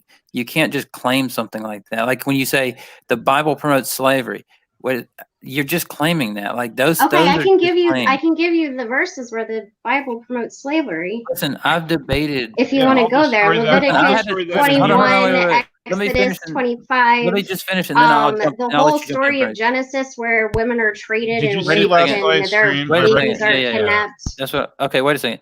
We last night, in fact, I had a debate on slavery in the Bible. So, like, listen, I'm not sure if you guys. I know you guys know some verses from the Bible, but I'm not sure if you guys how long you've been doing this. But I mean, we've been debating on this topic for at least me for probably almost a decade. So I'm just saying this isn't like the first time I'm hearing those verses. Like I'm just saying Right. that you disagree with over 2 billion Christians, and whose interpretation should I accept? I'm going to accept the one that we accept. I mean, you can go based That's off because your you're borrowing secular morality. No, I would accept. In the ancient times, you guys all supported slavery. I would accept what the Bible interprets itself. I need a wrench so I can share Sure. the citation. I'm going to give a source of prayer that shows it's actually empirical science. Can you comment in the section? Yeah, it won't let me because I don't think I have a wrench. So You can't comment on YouTube. Or there we go. All right, I'm gonna give you a wrench as soon as I see your character there. Okay, I got you. Yeah. So Praise is gonna give a citation about the flood. In fact, or no, the prayer being about prayer, the efficacious. intercessory prayer, Yeah. Yeah, I would say that the whole slavery thing is taken way out of context if they actually read and let the Bible interpretate itself as a harmony. Interpretate itself? Yes. How can the Bible interpret itself? Because if you keep reading it, it tells you exactly what it's talking about. And if you read before that, it tells you what it's talking about. If you read throughout the Bible, it interprets itself. So when did God come out and speak out against slavery? Because from what I see, it has laws, it sets out clear rules for how much does a person cost. This person is worth this much. Women are always worth less than men. Jesus didn't So let me answer change that. it. So let me answer that.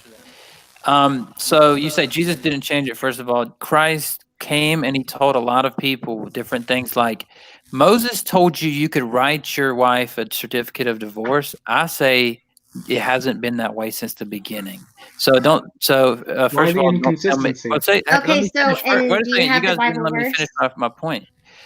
Your whole point about slavery in the Old Testament is fallacious because what you're doing is you're making a lot of assumptions about it. So what am I assuming? Well, let me finish. You took a rule, so you took a regulation on slavery, and you said, here's how the Old Testament regulated slavery.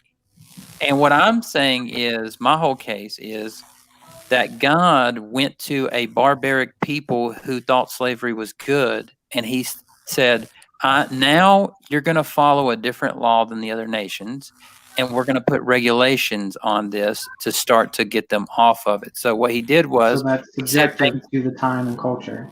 What was that? That's subjective to the time and culture.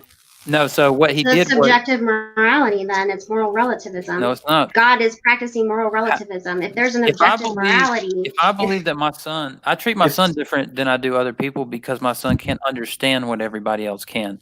You treat people in the way they can understand things until they're to a place where they can understand. Then you give them, the right and wrong. I have to teach my son through ways that I can't teach other people because of his maturation level. Well, I don't understand why I need to believe in Jesus, so I should be treated differently then, right?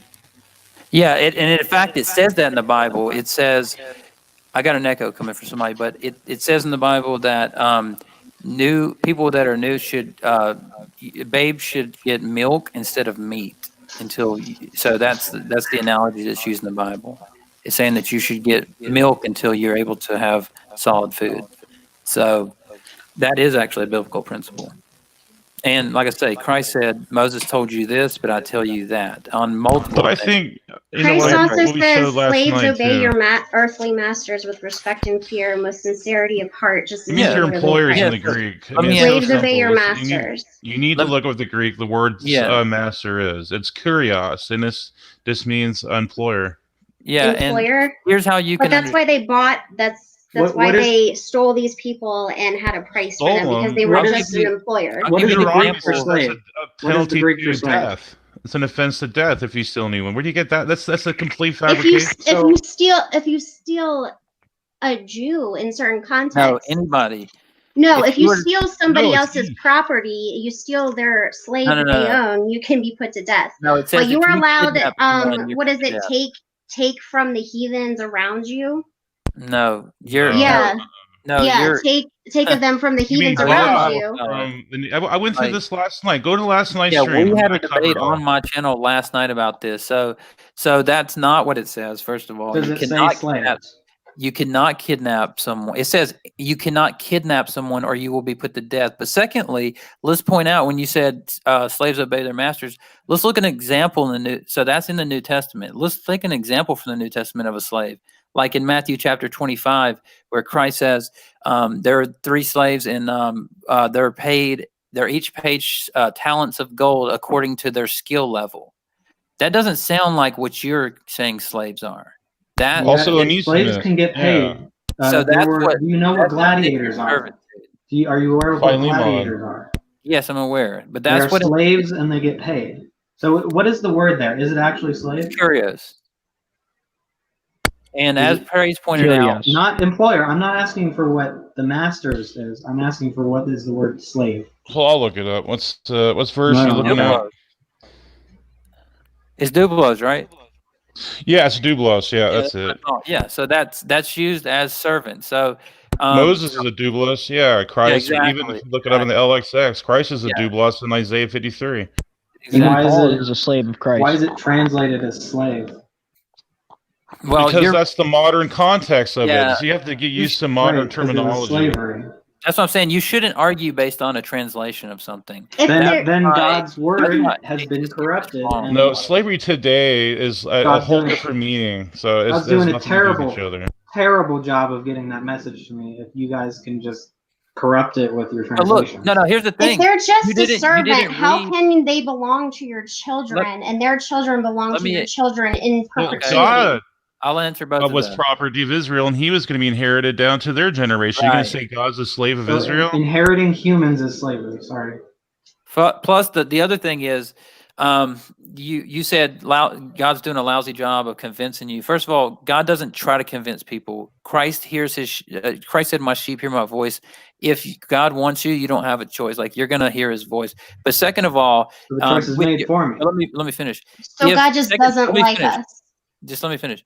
If you you're saying that God didn't reach you through the Bible, I would imagine, since you didn't know what we just said, that you haven't read it that thoroughly. Because if you had read the book of Philemon, which is only about 1 page long, so it's not really that, Paul tells this slave owner to take back your slave Onesimus, no longer as a slave, but as a brother in Christ. He pleads with them to not take him back as a slave. There are places like, for example, I believe it's in Titus. I can find the verse where it says it's listing all the people that's going to be in hell: liars, thieves, and then it lists slave traders. So, like this whole thing, it's just based on atheist websites, like pulled cherry picking verses. It's It's based not on the Bible. something The fact that, that you can inherit children scholars- of slaves, the fact Is that this you a can beat your diatribe? slaves. That's all it is. You Yeah, it's can't a inherit employees. You can't beat employees. Sorry. First Not of gonna all, fly. the children. First of all, the word for children there, the children of Israel, is a term used. It's not used to refer to a single person's child. The children of Israel just means the descendants of Israel. I'm not talking So- about the children of Israel. I'm talking Yeah, about I the know, children but of slaves that are inherited to the Right, children but of the Israel. term there used is the descendants. Okay, so what it's saying is if if a slave is in debt and you take that slave on, like you purchase that slave to work off their debt, and then their children, and it even says a lot of times, like if the slave finds that they want to stay with you, you're able to keep them. So like No, sorry. what do you mean? No, Um, like what? That's only tell me for if I'm wrong. Hebrew slaves. I believe what you're referring to is an indentured servant. They can be let go after 7 years if they No, that's are not what only if they are Hebrew, and that's then not they what I was can, referring if you give Yeah, them a and I wife addressed and they this have last night. I children, could explain then it. you can take them back at the end of 7 years. So they either have to leave their children and wife, Can I address this or after this conversation? declare that they love their master and stay with their master. Yeah, that's not what I was referring to. But like I say, we've not only did just this debate last night, but we've had this debate plenty of times, and that's not like I say. These are arguments from atheist websites. They're not something that scholars who read the Bible in full pull up and then debate. Like When I was studying the Bible, these were my questions. I wasn't going on atheist websites. I was just reading the Bible. Well, let me ask you one question. You were studying the Bible, so it sounds like you retained some knowledge. Can you finish this? Abraham, Isaac, and who else? Are you referring to Ishmael? Are you referring One to of the Jacob? Are you one of the referring most common formulations in the Bible is one of the most basic there is the formulation Abraham, Isaac, and Jacob. Okay, so I said Jacob. Well, you said Ishmael. Yeah, and then I said, are you referring to Jacob? I said, Yeah. So but here's my point: is if you had read, real if quick you already after So that. studied, what? I can that's still a read the formulation. Bible. I'm sorry, that's a line of telling you- descendants. yeah, but it's used over and over and over again throughout. Can I address What's your this? point? Oh. Yeah, go ahead, Praise. It's So- just Abraham, that Isaac, and Jacob, so- therefore slavery didn't exist. So Snake and the other one in here was talking about Leviticus 25, 44 through 46. And as I explained last night in Exodus 21:2, the word there's a vri, and it actually means foreigner. It's the same thing as goyim in Leviticus 24, 45 through 46. So we know it's this, foreigners, you can buy foreigners. Yeah, Yep, you and can they can buy get their them ears because they're pierced. slaves.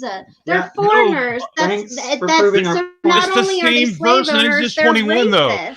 Read what Let's Exodus not 21 talk says. over It each other. says they can come in and leave anytime they want. Debunked. You just got completely debunked right Not there. if Exodus you buy 21, them. 2. You just said that you can buy If people. you can, Exodus 21, 2 through But 4, they can read leave it. when- So whenever you they can want. buy them, okay, but they're You not can slaves. beat them, you can buy them, you can inherit their children, but they're I'm gonna not read you the slaves, and they can passages leave real whenever quick. you want. All you got to That's- do is just read it. the It's so thing. simple. All Exodus you gotta 21. do is read it. 21 Yeah. verse what? So all you have to do is read verse 2, Exodus 21, 2, and keep going down to 4. If you can just do that for me, that'd be awesome. When you purchase a Hebrew slave, he Oh, is to there it serve is, you purchase for 6 the word. years. The word Purchase. purchase for Hebrew. That's the same word, kana. That's in Leviticus 25, 44. And it's not Hebrew in the manuscripts. It's a vri. It's a foreigner. It's a mistranslation. That's what I'm saying. You're Sorry? using you're So arguing you from a can buy people. translation. Are you calling into question the word purchase or the word Hebrew? the word Hebrew is not there in the manuscripts. Yeah. It's Yisraelite. That's the Hebrew word, but it's this Yisraelite's not there. It's a vri. And I gave a citation last night, even from a Hebrew scholar. So when that you, says so your argument foreigners. is it's okay because you're purchasing a foreigner and not a Hebrew? Right. It says if thou buy a foreign servant 6 Okay, years. so is it not So that's really? So it's okay to own a slave for 6 years, and then later when you purchase somebody and your children inherit them, just because The reason why they're inherited, all you have to do both times are referring to is Hebrews read in your verse opinion. 5. Verse 5 explains why they're inherited, because they got their ear pierced as a commitment to their master for life. So, okay, If, so however, you're the slave declares, "I slave. love my master and my wife and children, I will not leave as a free person," and he's declaring that because to be able to leave, he has to leave his wife and children. Listen, it's a trap. Listen, I don't want to I'm not. So I don't want you guys have admitted slavery is advocated for in the That's Bible. obviously a straw man. Obviously, A straw man? No, the straw.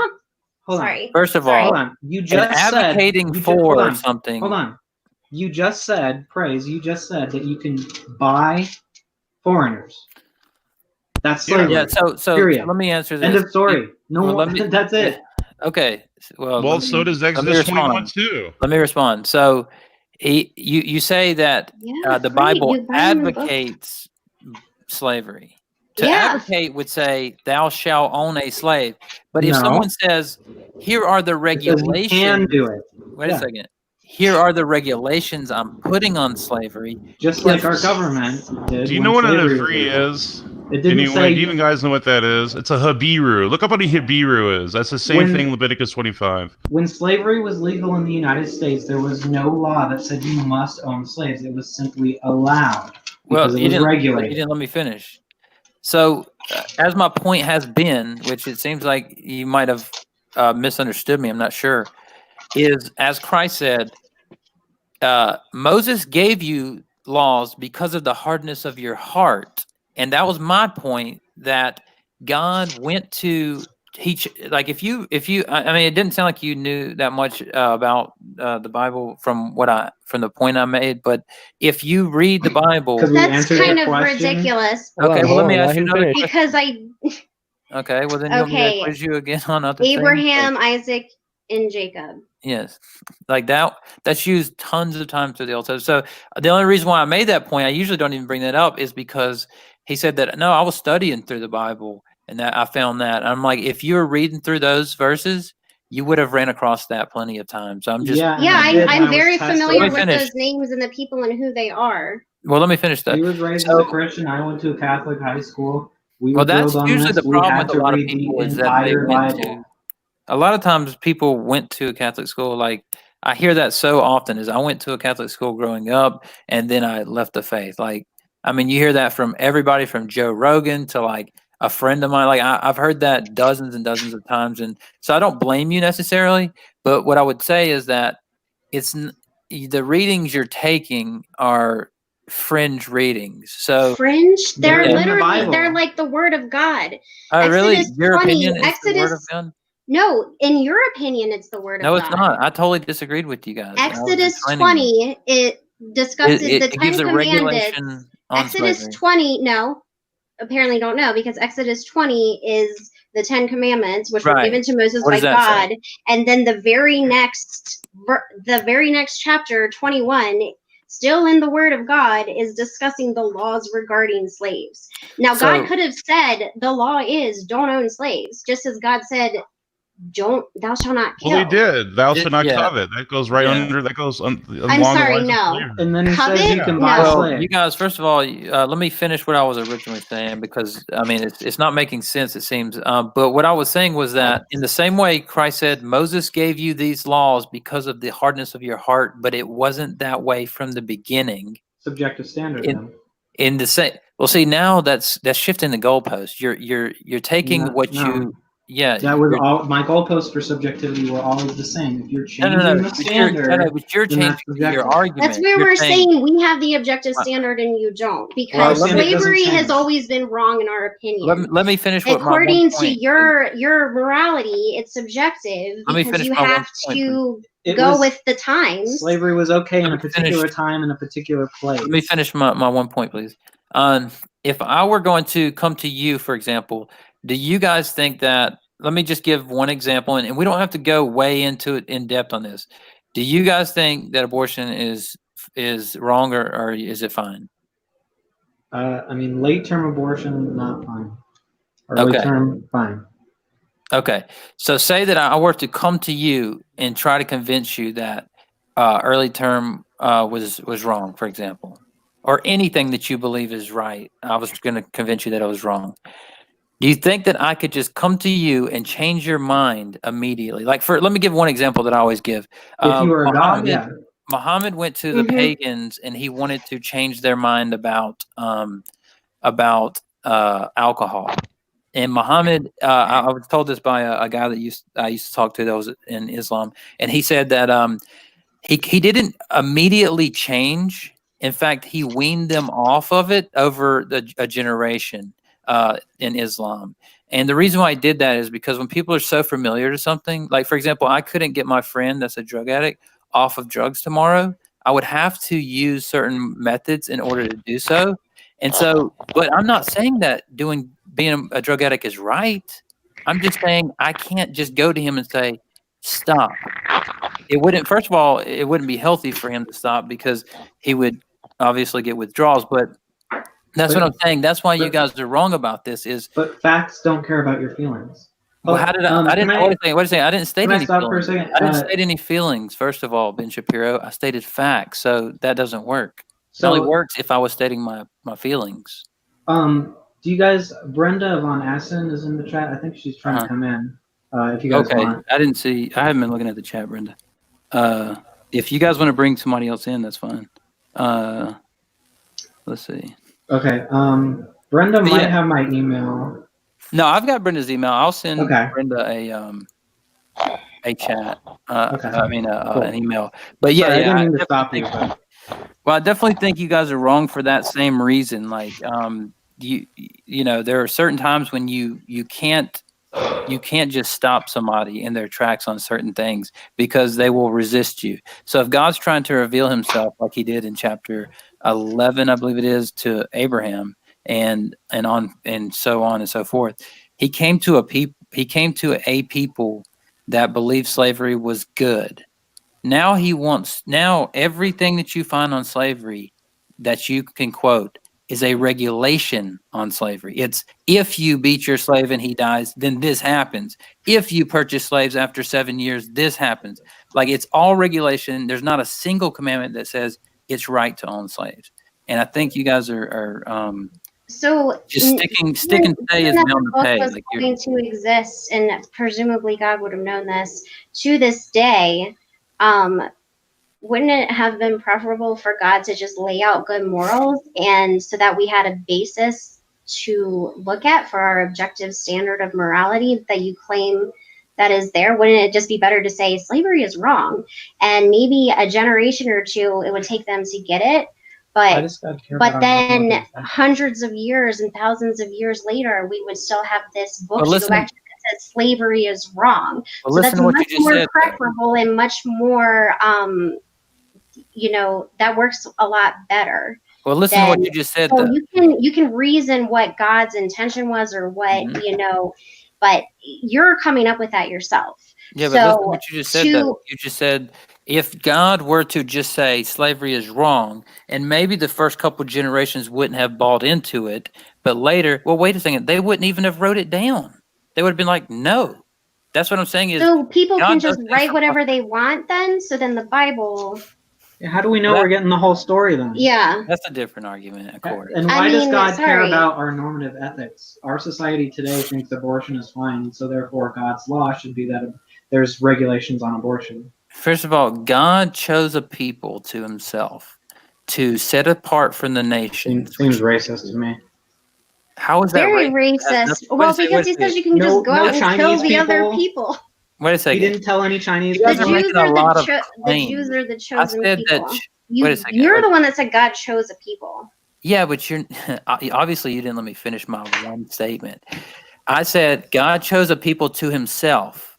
Choose, like, if I were to choose somebody to myself, like my wife, that doesn't make me racist. Like, that's just a stupid claim. Like, it's just ignorant. So Like, God can but it's based command on an God ethnic can group. God can command Abraham to kill his son, and he was about to do it, No. but God couldn't that's command Abraham to get rid of his slaves. First of all, you keep jumping around because you don't want to stay on the topic.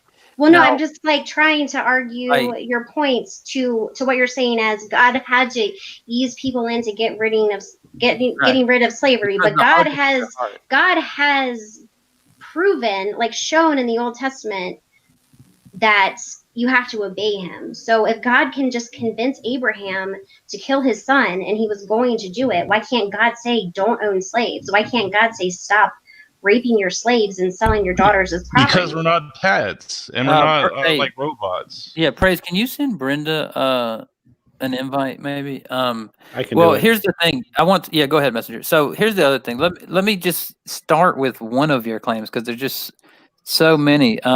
So like you say that it's, for example, that it's racist that God chose one people. If you look at the chapter right before that, God had been trying to work with people in general, and then since they wouldn't listen at Babel, he split up everybody.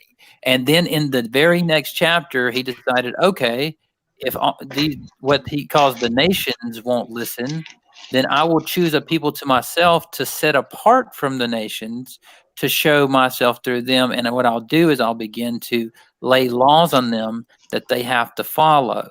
And then by the time you get to Christ, obviously, like I pointed out, it says in one verse that slave traders will be in hell. It says Onesimus Paul tells a slave owner, take back Onesimus no longer as a slave. I forgot all about it. Do you think I did it on purpose? Like I think you guys are just doing what the typical internet atheist does, and they cherry pick verses and not look at the entire Bible. Because I mean, I understand why. Aren't the Jews an ethnic group? Are they an ethnic group? Well, I don't know because it says a mixed multitude came out of Egypt, and a mixed multitude, and you can't tell by looking at somebody what a Jew looks like. For example, there are Ethiopian Jews. There are Sephardic Jews. There are Ashkenazi Jews. Like if you think that Jews are just one people, you got some research to do. Well, back then they were an ethnic group. No, it says in the Exodus when they came out of Egypt, it says a mixed multitude went out, and if you merely got converted into Judaism, you would become a Jew. Like for example, Ruth wasn't a Jew. Okay, I mean, small. I would also point out real quick that Jews were in the same region as the people around them in Egypt, so they would have all been the same color. Ethnic Jew just means you're an offspring or descendant of Abraham. That's all that really is. Also, my other point would be, hold on real quick. God met Abraham in his standards when he went to go make the covenant with him. Because that was the standard, was to tear apart an animal, put your hands in each other's hands and walk through that animal to make a covenant. And also the other thing was, she pointed out Abraham telling God to go kill Isaac. Well, Abraham knew that God told him and promised him that his offspring would be through Isaac, so he knew that he would either have to bring Isaac back or it wasn't going to happen. Right, and that was a foreshadowing of God giving His only Son, Christ. So yes, sir. It just seems like it would be smart to tell every nation and every ethnic group about the God that He expects you to believe in. As I said, He tried to deal with people before He chose Abraham to Himself in the previous chapter, and they tried to build a temple to heaven. And so he split them all up, and in the very next chapter chose a single people to Himself. He also gave Sodom and Gomorrah a chance. You're deriving meaning from this book, you're using your subjective reasoning to get to it because you have a moral No, I'm just reading it in chronological order. No, because You're you're putting a bunch of things onto the verses that aren't I'm not. clearly stated. So Name one. how you get there is by your reasoning because you want God to be a loving God. Well, just name one. We're Name the one ones being objective because we're looking at this is giving you the laws for owning slaves. No, it's not a cherry pick. Yeah. It's name one looking thing that I'm exactly doing like at that. what you're saying. It's straight up a cherry pick. No, name no. one thing that I did. I'm addressing things in the context. So did we cherry pick? Just name one thing the I did. days that Ted Bundy didn't kill 12-year-olds, or are we cherry picking just because we're focusing on the one time he did, or the few times he did? No, but obviously we disagree with what you're interpreting that to mean. And Yeah. It's not an interpretation when it literally says like hermeneutics is. What is your hermeneutical approach to even interpret these passages? How do you listen? How do you formulate the context of these passages? When you purchase a Hebrew slave, he is to serve you for 6 years. Okay. It's not Hebrew. I already told you. Okay, in the manuscript. That's not even the part that we're contesting. The part that I'm objecting to is the word purchased. Yeah, okay, purchase an NBA player. So what? But we're referring to humans that we're purchasing. Yeah, but I've already pointed out. So you're the one attaching this extra meaning. How can you get to the fact that like clearly God knew it was wrong? He was trying to ease them into it. You have no basis for saying that except for your interpretation. You know what the socioeconomic system was back then? It was debt. They were buying people out of debt. Right. So that's the subjective Hold on. She asked a question. Can we? Brenda says she's backstage. Okay, I'll bring her on. Let me answer the question though, because the question that was asked was, I am bringing my subjective opinion to say that God was easing them. What's up, Brenda? That God was easing them on, and that I am using my reasoning to bring that up. No, I went straight to what Christ said. Moses gave you the law because of the hardness of your heart, but it was not that way from the beginning, and I tell you the opposite. That's not me making it up. I'm deriving everything from Scripture. You guys don't have a solid hermeneutical approach. So the reason I said facts don't care about your feelings is that, I mean, God should be saying that to us. If there's a society that loves enslaving and raping and stuff, I mean, he destroyed them previously.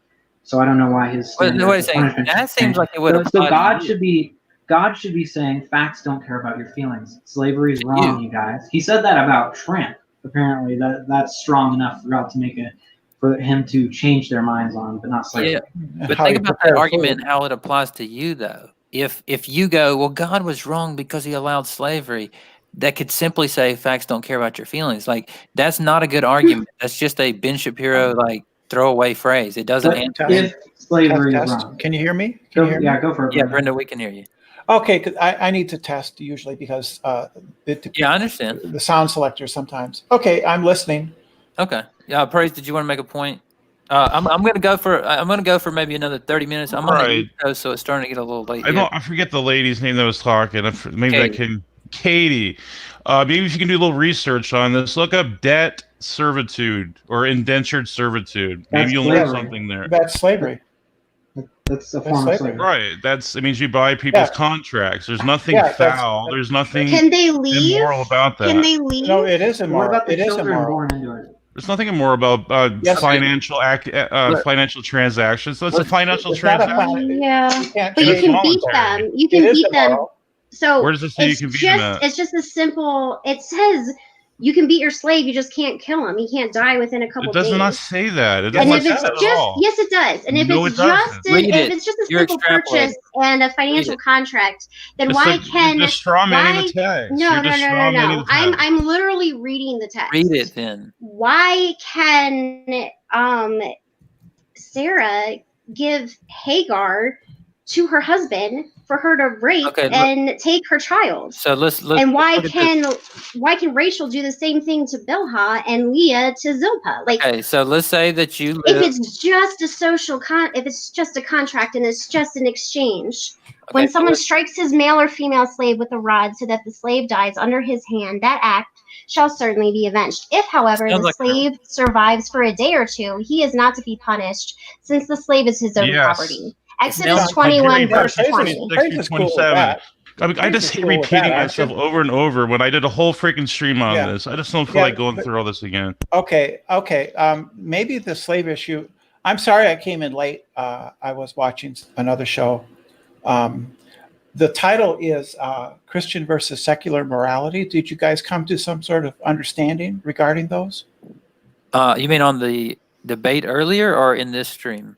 In this stream, because the title of the YouTube channel says Christian versus Secular Morality. Well, that was because this is an after show to that debate. Okay. When we came on here, we kind of started talking about objective versus subjective morals, and Taylor claimed that he had an objective moral, but it was based on human reason, and so I just was pointing out that it wasn't objective. Do you know what the difference is between objective and subjective? Yes, we went over this. Objective. I'd like to hear Brenda's take. Go ahead. Objective is of course mind independent, right? That's what I said, but then they said that I just made up that definition. No, that's the philosophical definition. No, that's not the position. I'm sorry, but look up at the Stanford Encyclopedia of Philosophy. The difference between the objective subjective distinction is mind independent versus mind dependent. That's the distinction. Yeah, that's what I said too. I agree with you. So just because we can do things with our mind doesn't mean that some of those things aren't so true independent. That's not the distinction. You're confusing the distinction again. So a good example would be Mount Everest is 26,000 feet above sea level. That's objective because it's not my opinion that Mount Everest is 26,000 feet above sea level. It's an objective fact. My opinion is that Mount Everest is a beautiful, majestic mountain, but that's subjective because it depends on me, the subject, and my personal evaluation. Somebody else could think it's horrible because their friend died on the mountain, and they're sickened whenever they look at Mount Everest. So that would be subjective. That's the distinction to be made. Yeah. Right. And so I'm of the position there's no such thing as objective morality. See, that's my whole point. So that's my whole point is I agree from an atheistic world. See, because they kept saying, "Oh, you're saying so only from your worldview where there's God, there can be objective moral." That doesn't make sense. But I think a lot of atheists agree with me on it, like Brenda, for example. Well, there are objective secular morals. I don't happen to agree with those. Right. But exactly. there's no problem with philosophical positions who propose some kind of objective, ethical, metaphysical, ethical system. Yeah. So that's all. That's all my point was earlier. You guys was just Christianity is definitely a subjective moral system, though. I do disagree with you, obviously, on that. Yeah. Maybe this Friday, Brittany, you'll change your mind on Skylar's debate. Yeah. Praise is actually debating Skylar on this on Friday. Well, it's subjective because the moral system, the morals depend on a subject, God. No, he's an object. The mind of God. Well, I'm an object too, but that doesn't mean that my evaluation of Mount Everest is objective. It's not independent of my mind. God's moral pronouncements are not independent of him. Yeah, but we're not saying that they're right because he pronounced them. That's not the claim. In virtue of what? No, you kind of are though, because you said he set the standard because he's the original and he created everything. So therefore it's standard and it's objective and it's just not. By what criteria? By what criteria does God base his morals on? So are you talking about the Euthyphro dilemma, right? Well, I'm just asking what criteria he uses to make moral I thought judgments. Brenda believed in objective morality too, but I guess not. It can't be outside of himself, or it wouldn't be God. So I mean, his character. So Brenda, here's how I explained it earlier: I said I used the Euthyphro dilemma to explain this. I said, does God command things because they're good, or are they good because God commanded them? And I said it's a false dilemma. The term good in those sentences are just what God is the good. And here's how I explain that is because if, according to our worldview, you have to critique our worldview from like an inner worldview critique, right? if God is all that exists before humans or anything else is created, God's all that there is, okay, then there is no other standard by which to judge morality. Now God creates something. Whatever God creates, He is the standard of everything to them. So, for example, if He created Mount Everest, it's objectively a mountain, sure, because you get what I mean. It's grounded in God. There is no ground outside of God. Brenda should watch that debate tonight Yeah, I think so. because I answered the flood question. So you're going on the base assumption that God exists and God created the universe. Well, I don't have that assumption. No, I agree with you.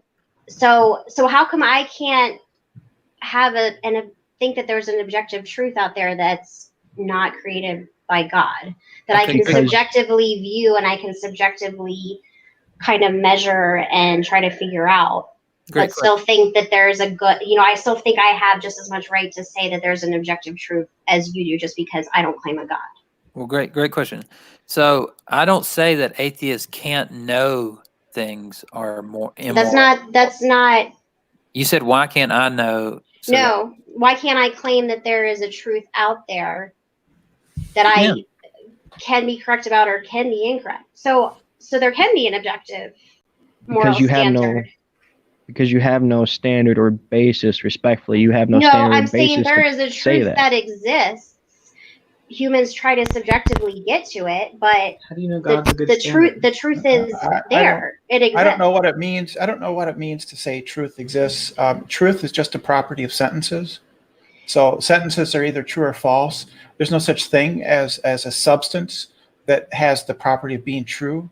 It's just sentences, and sentences are just in your head. So these are just. Do you think that there is a right or wrong way to go about things? No. So I think that there is. I just think that humans subjectively try to figure out what it is. But I think when it comes down to naturalistic means, you're not going to find it through naturalistic means. So good luck with that.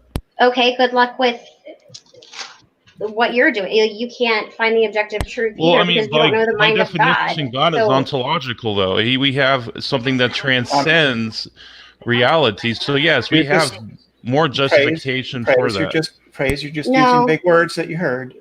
I'm just using the big words. Philosophical big words that you don't understand. Do you know what the word ontology means? Do you know what the word ontology means? Yes, the nature or essence of something. What is? Right. So by definition, God exists. So by definition, God exists. Yeah, I can use an ontological argument to validate. So by definition, I have a unicorn that exists. It exists by definition. Well, if it has the same properties of God, then you're just equivocating the same. It doesn't have the same being. properties as the God. property is that it exists. I have a unicorn. Unicorns do exist. They're an animal with one horn. Well, actually, if you guys look on my YouTube channel, I've pointed out on multiple occasions, atheists always bring up magic and unicorns and leprechauns way before theists ever do. That's the same amount of evidence you have for your religion. Well, theists are just talking about logic and so on, and then atheists always bring up leprechauns. Well, people did believe in leprechauns by definition, though. So you need something that is not people did contingent. believe in leprechauns. Immanuel Kant brought this objection up a long time ago. Existence is not a predicate. So you can't use existence to define things into existence. Yeah. I would say because you don't start with the standard. That was Taylor's point. I would say because you don't start with the standard of God, you can't make sense of rationality, reasoning, or laws of logic that are abstract, immaterial in their nature. You have to, or else you can't claim that that's a standard. That's incredibly arrogant. Yeah, but we never said God's being. Well, hold on, I want you guys to respond to this. How are you supposed to know if God is a good standard or not if you have no basis in logic? What do you mean by good? If it's objective, moral what do you mean by good? Moral perfection is the definition of good. How do you know that God is morally perfected? I He's can just read his saying word. that. Anyone can say they're morally perfect. I can say I it right can- now. It's I can read self-revelatory. his word, I can and make my an argument. consciousness tells me so.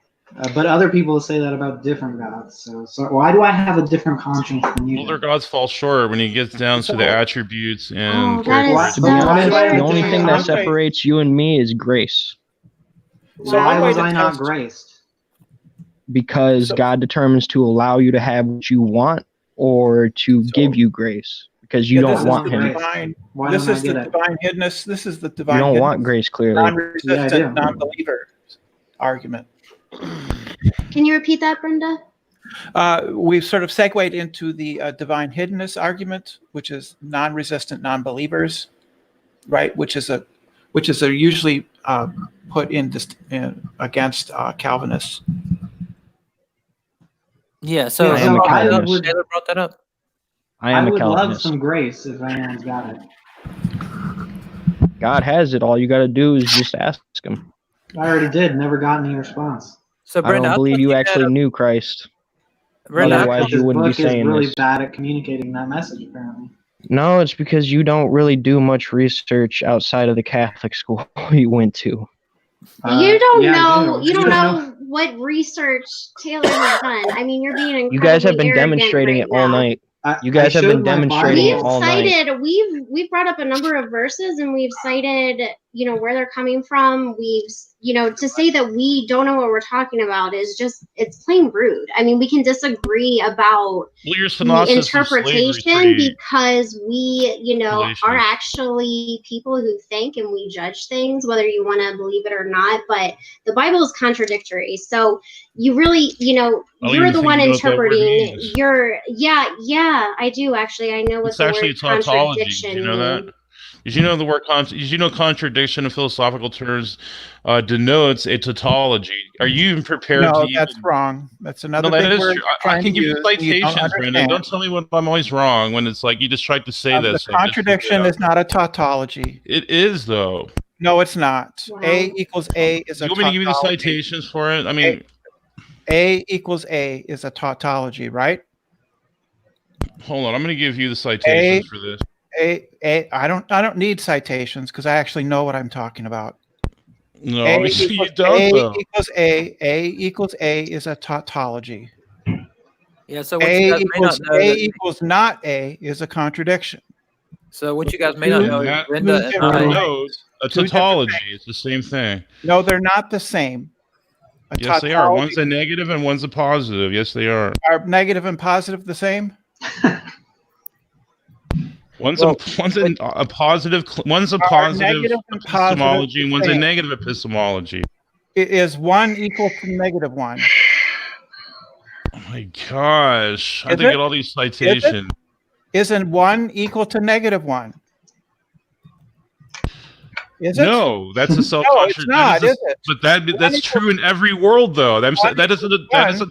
tautology. What? No, that's a contradiction. One equals one is a tautology. Right, but that's what I'm saying. It's No, you're not. You're saying they're it's true the in same. every world. It's true that it's false in every world. That's what I'm trying to say. It's a tautology.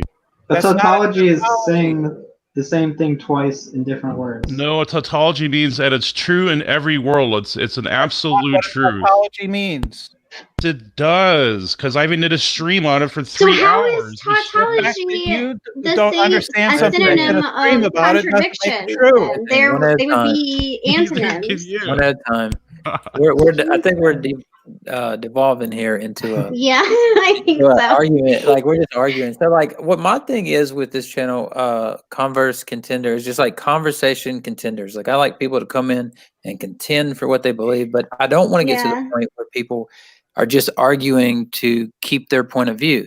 Like everybody at the base, I think, has like what they believe. And a lot of times when you get into arguments about things, people like to stick to what they believe. In fact, studies have shown like if you confront somebody with beliefs that contradict theirs, they cling tighter to their beliefs a lot of times. But what I like to do is try to pry underneath and say, look, here's something you may be missing. And as most people that's been on my channel know, one of my favorite things is when somebody scratches their head and goes, I haven't thought about that. Or like if somebody tells me something and I go, I had never heard of that. So, like, I'm interested in conversations, and like, I don't want to just devolve into argument. And so, that's why I said early on, I don't want this to turn into like us versus them, like kind of thing. I'd rather have a conversation. And so, is there any other points that Taylor, you and Katie would like to make before we take off here in a few minutes? Well, I would just like to say that, again, I don't think it's been addressed that you need to be able to have logic and reasoning in order to even come to the conclusion that God is real or God is good or his moral system is true or That's a good, presupposition, though. or else you have no reason to believe it. So, Okay, well, let's use an example. Let's say that I didn't use my logic and reason, right? And I were to just be something was to be revealed to me, and I could either logically try to dissect it and say, "Wait a second, is this true?" and try to break it all down, or I could say, based on what I know, I'm going to accept this. And in that, you wouldn't necessarily. I think what you're trying to say is you necessarily need laws of logic. Is that what you're saying?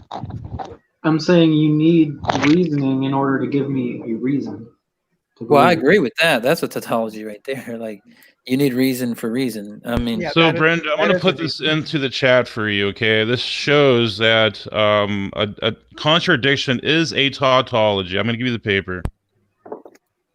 all right. So you guys can have that discussion. In fact, if you guys want to debate some of those things, we'll have you on my channel.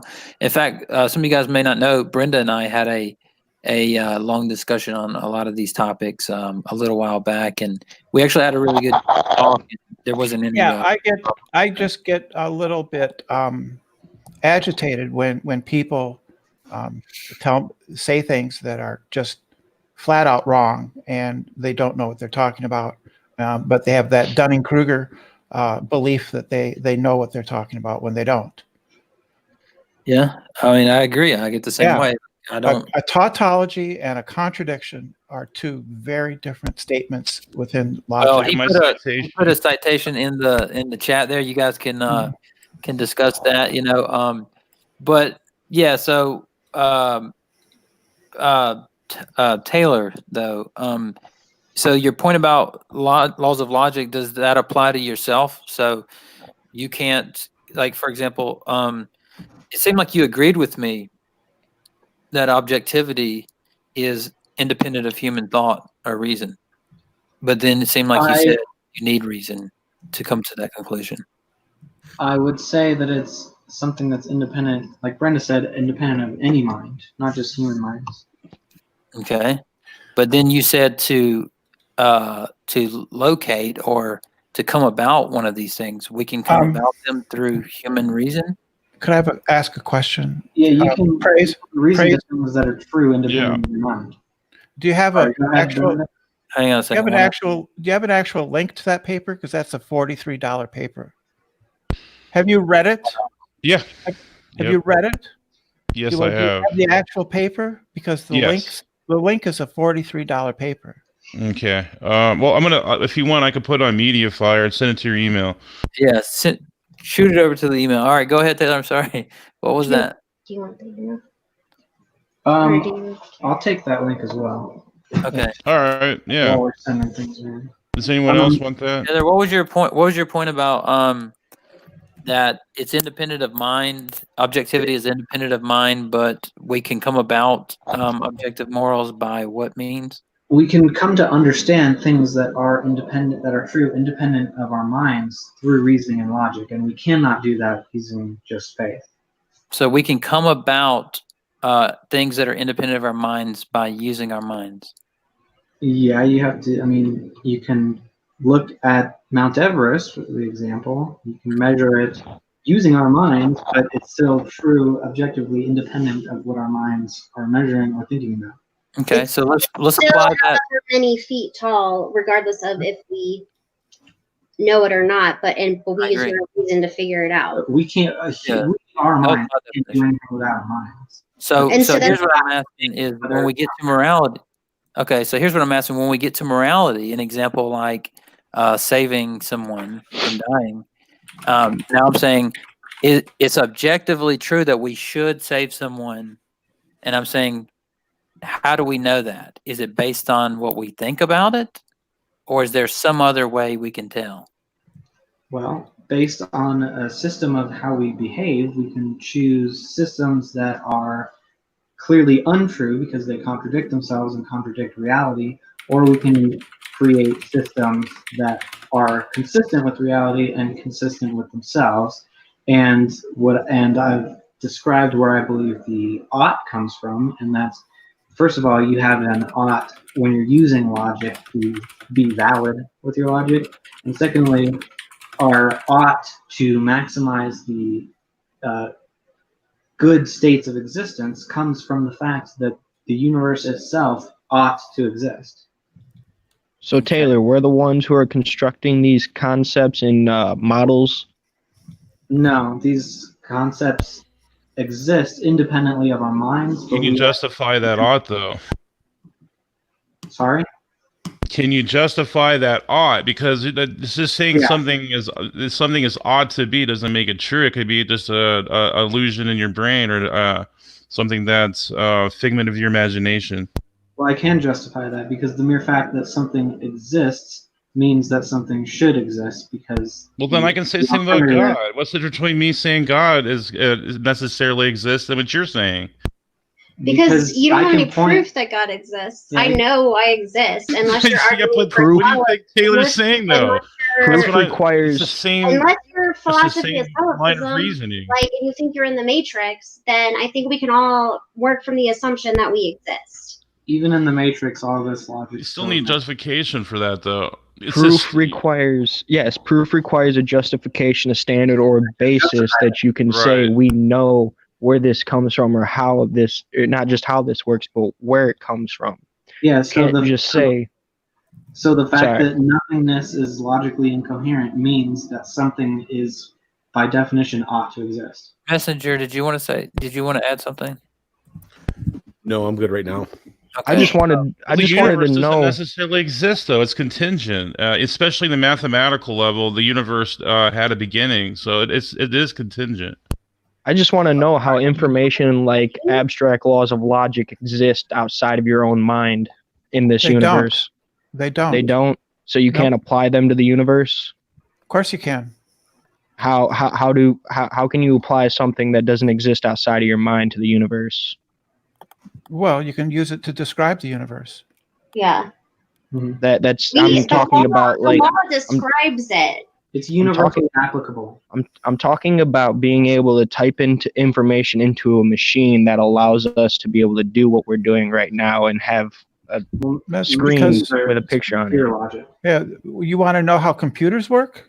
No, I'm saying the fact that we're able to do such things with materials in the universe and be able to produce radio waves sending information that actually describes something or prescribes something is proof itself that there's something transcendent or something abstract immaterial that exists. How does the fact that we can do things with matter prove that God exists? Because we're using immaterial things like laws of logic. No, we're not. Radio waves are material. What is the law of logic? I can make a campfire and use it to make smoke signals and send information to somebody in their teepee far away. That doesn't mean that God exists. But you're using information that already exists. No, it doesn't. The DNA and the numbers in the universe that we're able to apply to the universe don't exist. I'm not using DNA when I use smoke signals. What are you talking about? No, I'm saying DNA is information, and so is so are smoke signals. So are smoke signals. Smoke signals are information. Yes, did the universe determine you to do that smoke signal, or did you choose that in your own autonomy? can you focus on the topic, which is apparently Well, no, it's key. No, It's I key to just- his- no, it's it's key to not, his because point, it's- though. Colin is confused about the ontology of information. No, I want to know how you're able to use abstract universal laws of logic that don't exist outside of your mind and apply them to materialistic objects that aren't uniform to those laws of logic But that are do they abstract. exist? That necessitates a God. Do they Do exist? Do they exist in my mind? Sorry, can I Numbers? interrupt for a second? I gotta go to bed. I got work in the morning. Thank you all. All right, I Katie. appreciate the Yep. Thanks for conversation. stopping by. Later. Colin, Meet you. Colin, Can I, Colin. Yes. Good night. Colin, do these ideas, numbers, and ideas exist in my mind? everything exists in your Yes, anything exists inside of your mind, but they're immaterial. So, well, no, they're physical. Your consciousness is physical. Yeah, Yes, it's in my mind. consciousness is a term of unknown origin that replicates what chemical and electrical impulses are going on within the brain. Because people can't recreate this or replicate, quote, consciousness because they don't have enough understanding of the chemicals and electrons, don't mean that they don't originate Wait from. a second, Messenger. So, are you Consciousness, saying, wait a second, consciousness needs Messenger, to are be you with saying that- knowledge. The What brain is is it? reducible. Science. Conscious is not reducible. Wait a second. What- Yeah, I yeah, was about to say, Messenger, yeah. are you saying that's all consciousness is, like, as in a matter of fact? I'm saying Consciousness that, is if I stick an ice pick through your brain, Mhm. your level of consciousness changes because I impacted the material structure of your brain. I think yeah, my it's a- brain. it's Wait a a second. Wait a second. Wait a computer second. for My brain consciousness. activity changes. How do you know that Well, my we consciousness? can literally changes? remove memories. Because you're assuming Wait a that. second. Hold on a second. When Go you're ahead. coming from a neurological standpoint, which means the essence and energy and nature for which we exist and process information and declare those things through our voices are material in their nature. Just because we use a term like consciousness, which describes the I think for therefore I am type concept from Rene Descartes, does not mean it's still not derived itself from chemical Well, and electrical processes. Yeah. wait a second. It Wait a second. challenge Hold the on. material Con- point of Let's view let as well. Messenger. consciousness means to be Hang on a with second. knowledge. Colin, hang on a second. Let's let Messenger finish. If But stick a I knife do into think your that prefrontal you're. cortex, you're not going to have much knowledge. But I do. No, Wait, I've but here's the studied thing. Here's the this thing. I've with, heard. Yeah. So I'm familiar with this. But- Idealists such as Johanna Rods and several others. I'm experienced with this. Yeah, so here's the other thing I would point is that if I have a radio and I were to just like break the antenna, I wouldn't get the signal. But that doesn't mean that there's something wrong, like there's something up with the signal. That means there's something wrong with the antenna or the radio. So in the same way, You're talking I'm about sorry? something because you're talking about the radio waves exist in the air regardless if you have a receptor. that's the consciousness. Yeah, Go ahead. it's not the Uh, consciousness because if you really want to talk about human beings and relating them to something material, it'd be better to use a computer than a radio. Well, it would be better for your example. No. But I'm talking about from remember my studies and my credentials are in psychology, which is based on what human. But that's why I behavior ask you. thought processes are. So what I'm trying to say is like you're absolutely right in terms of if I speak to you and you don't have the ability to hear, okay, it doesn't mean that I'm not producing information for you to be able to receive. It just means that you have an inability to receive it. But if I wrote it down, if I sit there and gave it in some other type of form or medium, then you could receive that information. So but here's the thing: is you define consciousness in totally materialistic terms. Can you define that again? And then well, I said recognize. Go ahead. We know that the way that we experience life here on Earth, and I cannot speak to a potential afterlife. But But no, just define what you define as consciousness. Our consciousness is derived based on chemical and electrical reactions and formulations within our physical brain. And do you know that that's all it is, or is that just like are you claiming that, or are you saying that's part of it, or are you saying that's it? Because there could be more to it, obviously, right? That you're unaware of. But we don't. And again, I can't speak to an afterlife that I haven't experienced yet. Well, not an afterlife. I'm saying in this life. I'm saying could there be more to consciousness than I just don't the think material? I don't think there's more to it in terms of that because we have our dreams, and dreams are amazing constructs of our reality. We have obscure dreams. We have dreams that are based on desires and wants. We have dreams that are based on fears and losses and worries. You know, we have all these things that our brain formulates and works out in our sleep so that we can reset, and our brain isn't constantly stuck in terms of anxiety and depression and anger and stress.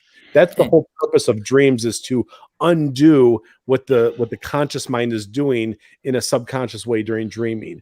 So when you're sitting there talking about these impulses, whether they be chemical in their nature or electrical in their nature, they're still physical and material in their nature while we're here. Wait a second, because I think we might be equivocating on the term consciousness. Because you said conscious as the...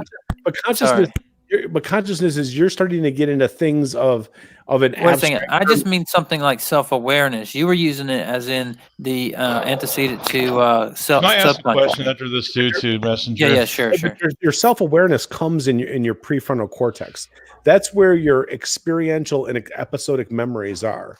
So what about people who are completely brain dead who have experiences? Well, they have experiences, but how do they process those experiences from a cognitive standpoint? They can't do it without access to the prefrontal cortex in a healthy way. No difference if somebody was, either slightly or severely mentally handicapped. So that was my whole point about the radio, is people who are brain dead who still have conscious experience. It's like the radio signal. You said brain dead. What do you mean that they still have experience?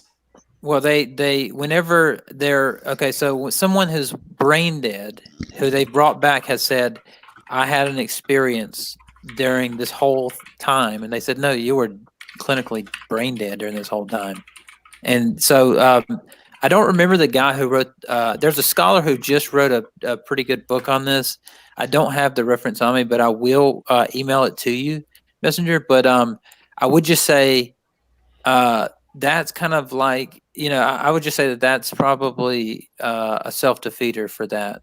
Well, at the same time, if you went and experienced a chemical called DMT, sure, which your brain produces in small amounts during sleep, but it produces high amounts in either close to death or death experiences. Or if you take the chemical of DMT, enhances it in a non-life-threatening way over a 15 to 30-minute period, you would have those same experiences that you're describing for somebody who is in a potentially comatose state. Yeah, but DMT you're describing, though, wouldn't... Go ahead, Praise. Yeah, my question to Messenger is, can you demonstrate something that is material or physical objectively exists? Well, I mean, no, I don't. Well, yes, you can from an objective standpoint, from what we understand about psychology, understanding biological, cognitive experience, and emotional processes. I believe that you can articulate those inner determinants of those processes in an objective way.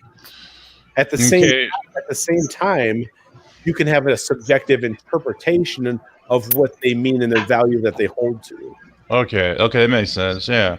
Well, my point is, in physics especially, there's nothing in reality that is proven to be objectively material or physical. So that's my point on that. That's not true. It is true, because there's so many. True. It is then true. Then back it up. You're just spouting nonsense again. The double slit experiment. It goes what about on and on. The point is that you don't understand. Are you? What level of? You want me to give you the citations after citations? I want you to explain I just keep giving them to you, and you keep on telling me I don't know what I don't know. Yes. Brenda. Do you know? Brenda. Holy crap! Who's making all that noise? Whoever's typing needs to mute real quick. Brenda, try to avoid like terms like nonsense, and rather just ask clarifying questions of right. And no. Okay. You too, Praise. Like, can you substantiate what you're asserting? Can you give me more information that I may be missing that would help me understand where you're coming from? And I think if we would present it that way, it avoids a lot of the emotionally charged responses. Right. What level of quantum mechanics are you? You third year calc? I don't. That's an appeal to an authority or appeal No. to have. If you don't understand the calculus and the physics, you don't know what you're talking about. Do you understand? You don't need to know that. You don't need to know Yes, that to you have do. a basic understanding, an elementary understanding. Well, here's your citation, Brendan. Put it in the YouTube for you. There you go. Grace, hold on. Brenda, what's your level of credentials and where are you coming from when it comes to quantum mechanics or the double slit experiment? It's not terribly hard to understand. The double slit experiment shows that. You asked Praise if he had credentials, so I'm saying, do you have credentials in the same manner? I'm not making pronouncements about the double slit. You did, though. I'm not the you one. said that I don't understand something. Yeah, I'm not the one claiming that it shows some kind of material or immaterial reality. That's quantum woo. It's easily debunked. But it's not. I just put a citation there. So that's not a citation. You linked me to a popular science magazine. No, it's livescience.com. That is legitimate, reputable science. It's not a paper. It's not a paper. I'll put a journal for you then. For gosh sake, I don't know. Why don't you just explain what it is about explain to me what it is about the double slit experiment that you think proves what do you think it proves? Okay, if you want me to give an explanation, I will. I just need the time to do it, but I don't know if it's going to take over the time. I don't know how much Converse has. Really simple, actually. It's not very hard. Well, it's not as simple as what you're making it, because even they are still baffled. I'll explain it if I have time to explain it, but I need the time. Well, all right, you guys. I'm sorry, I stepped away for a few minutes. You sound like it kind of evolved into a big discussion there. What I want to do is, I do need to wrap up, but I'd like to go around and give everybody just like one more chance to speak and just kind of give their thoughts of the discussion tonight, because although at times it did get heated, I think that everybody kind of learned something from this. And whether you had never heard an argument before or something like that, whether you believe that it's true or not, but maybe it gave you another idea. I always say this about books, like that. Like I can buy a book and get so much from one page, like more than reading the rest of the book. Sometimes it's just one idea that can, lend you this new perspective. So if you want, we can start with Brenda and move around, or we can start with Messenger, either way, and move around, and everybody kind of give like if you have anything else to add to the conversation before we go. I don't really have anything to add. I didn't learn anything from here. No, you didn't. No, because there was nobody here that is able to. So, good discussion. I'm sorry I get heated, but I have very low tolerance for Dunning-Krugers. Yeah, you should be more tolerant. I don't think I need to be. Yeah. Well, I just mean that because Brenda is LGBTQ, so I just was, you should be more tolerant. But sounds like it. But anyway, well, Brenda can be pleasant sometimes and have a conversation. So I'm not, hating I'm not the one to judge or anything. We're supposed to love them. Yeah. So either way. So I would just say is anybody else? Is there anything you guys would like to add before we go then? I'll add one thing, but I don't know if anybody else has anything. Like when it comes down again to these type of conversations, I always talk to people, and I have a link. I have a video on my Unplugged from Worldly Thinking channel called, How to Improve Communication, and it talks about having active and empathetic listening. Active listening is just things like paraphrasing information, reflecting feelings back on somebody to try to better understand their situation. When it comes to empathetic listening, it's really trying to understand it from somebody's perspective. Because if you believe that somebody's providing misinformation, they're usually doing so because that's the best that they understand. Yeah. That's the only way that they understand things. Sorry, somebody just brought my 2-year-old to me and he's crying. I get it. Yeah, so, appreciate you adding that because I think you're right. My viewpoint is this, like everybody's presenting themselves based on their prior experiences and the information that they've been subjected to. So when somebody disagrees with you, that's why. They just don't have the same information that you're willing to provide. If people more curious to understand where people are coming from, they either might learn something new or they might understand where somebody's going wrong and then can help guide them rather than object to them to help get them to some level of truth or awareness of well-being. Yeah. So That's all I'm going to say. I'm going to take care of my kid for a second. Let everybody else yeah, speak. go ahead, man. I appreciate you adding that because I think you're right. You know, it's like when you get home from a hard day, like if your wife was to say, "Listen, we got to talk," then you're gonna be like, wait, well, hold on, don't come at me like that. But if she says something like, "Can you help me with something?" Then you're gonna be like, "Yeah, what can I do? Like, what do you need?" And it may be about the same thing, but it's how you present it. So I agree with you. Maybe I could work on that as well, but that's why I'm having these discussions. What about you, Taylor? You want to add something? Taylor, you still there? I think he is. He just muted his mic. Oh, okay. You want to add something, Taylor, before we go?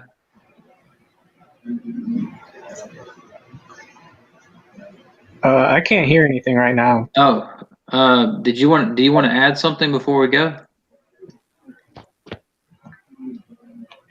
All right, maybe he's unable to hear us. All right. Yeah, more than likely.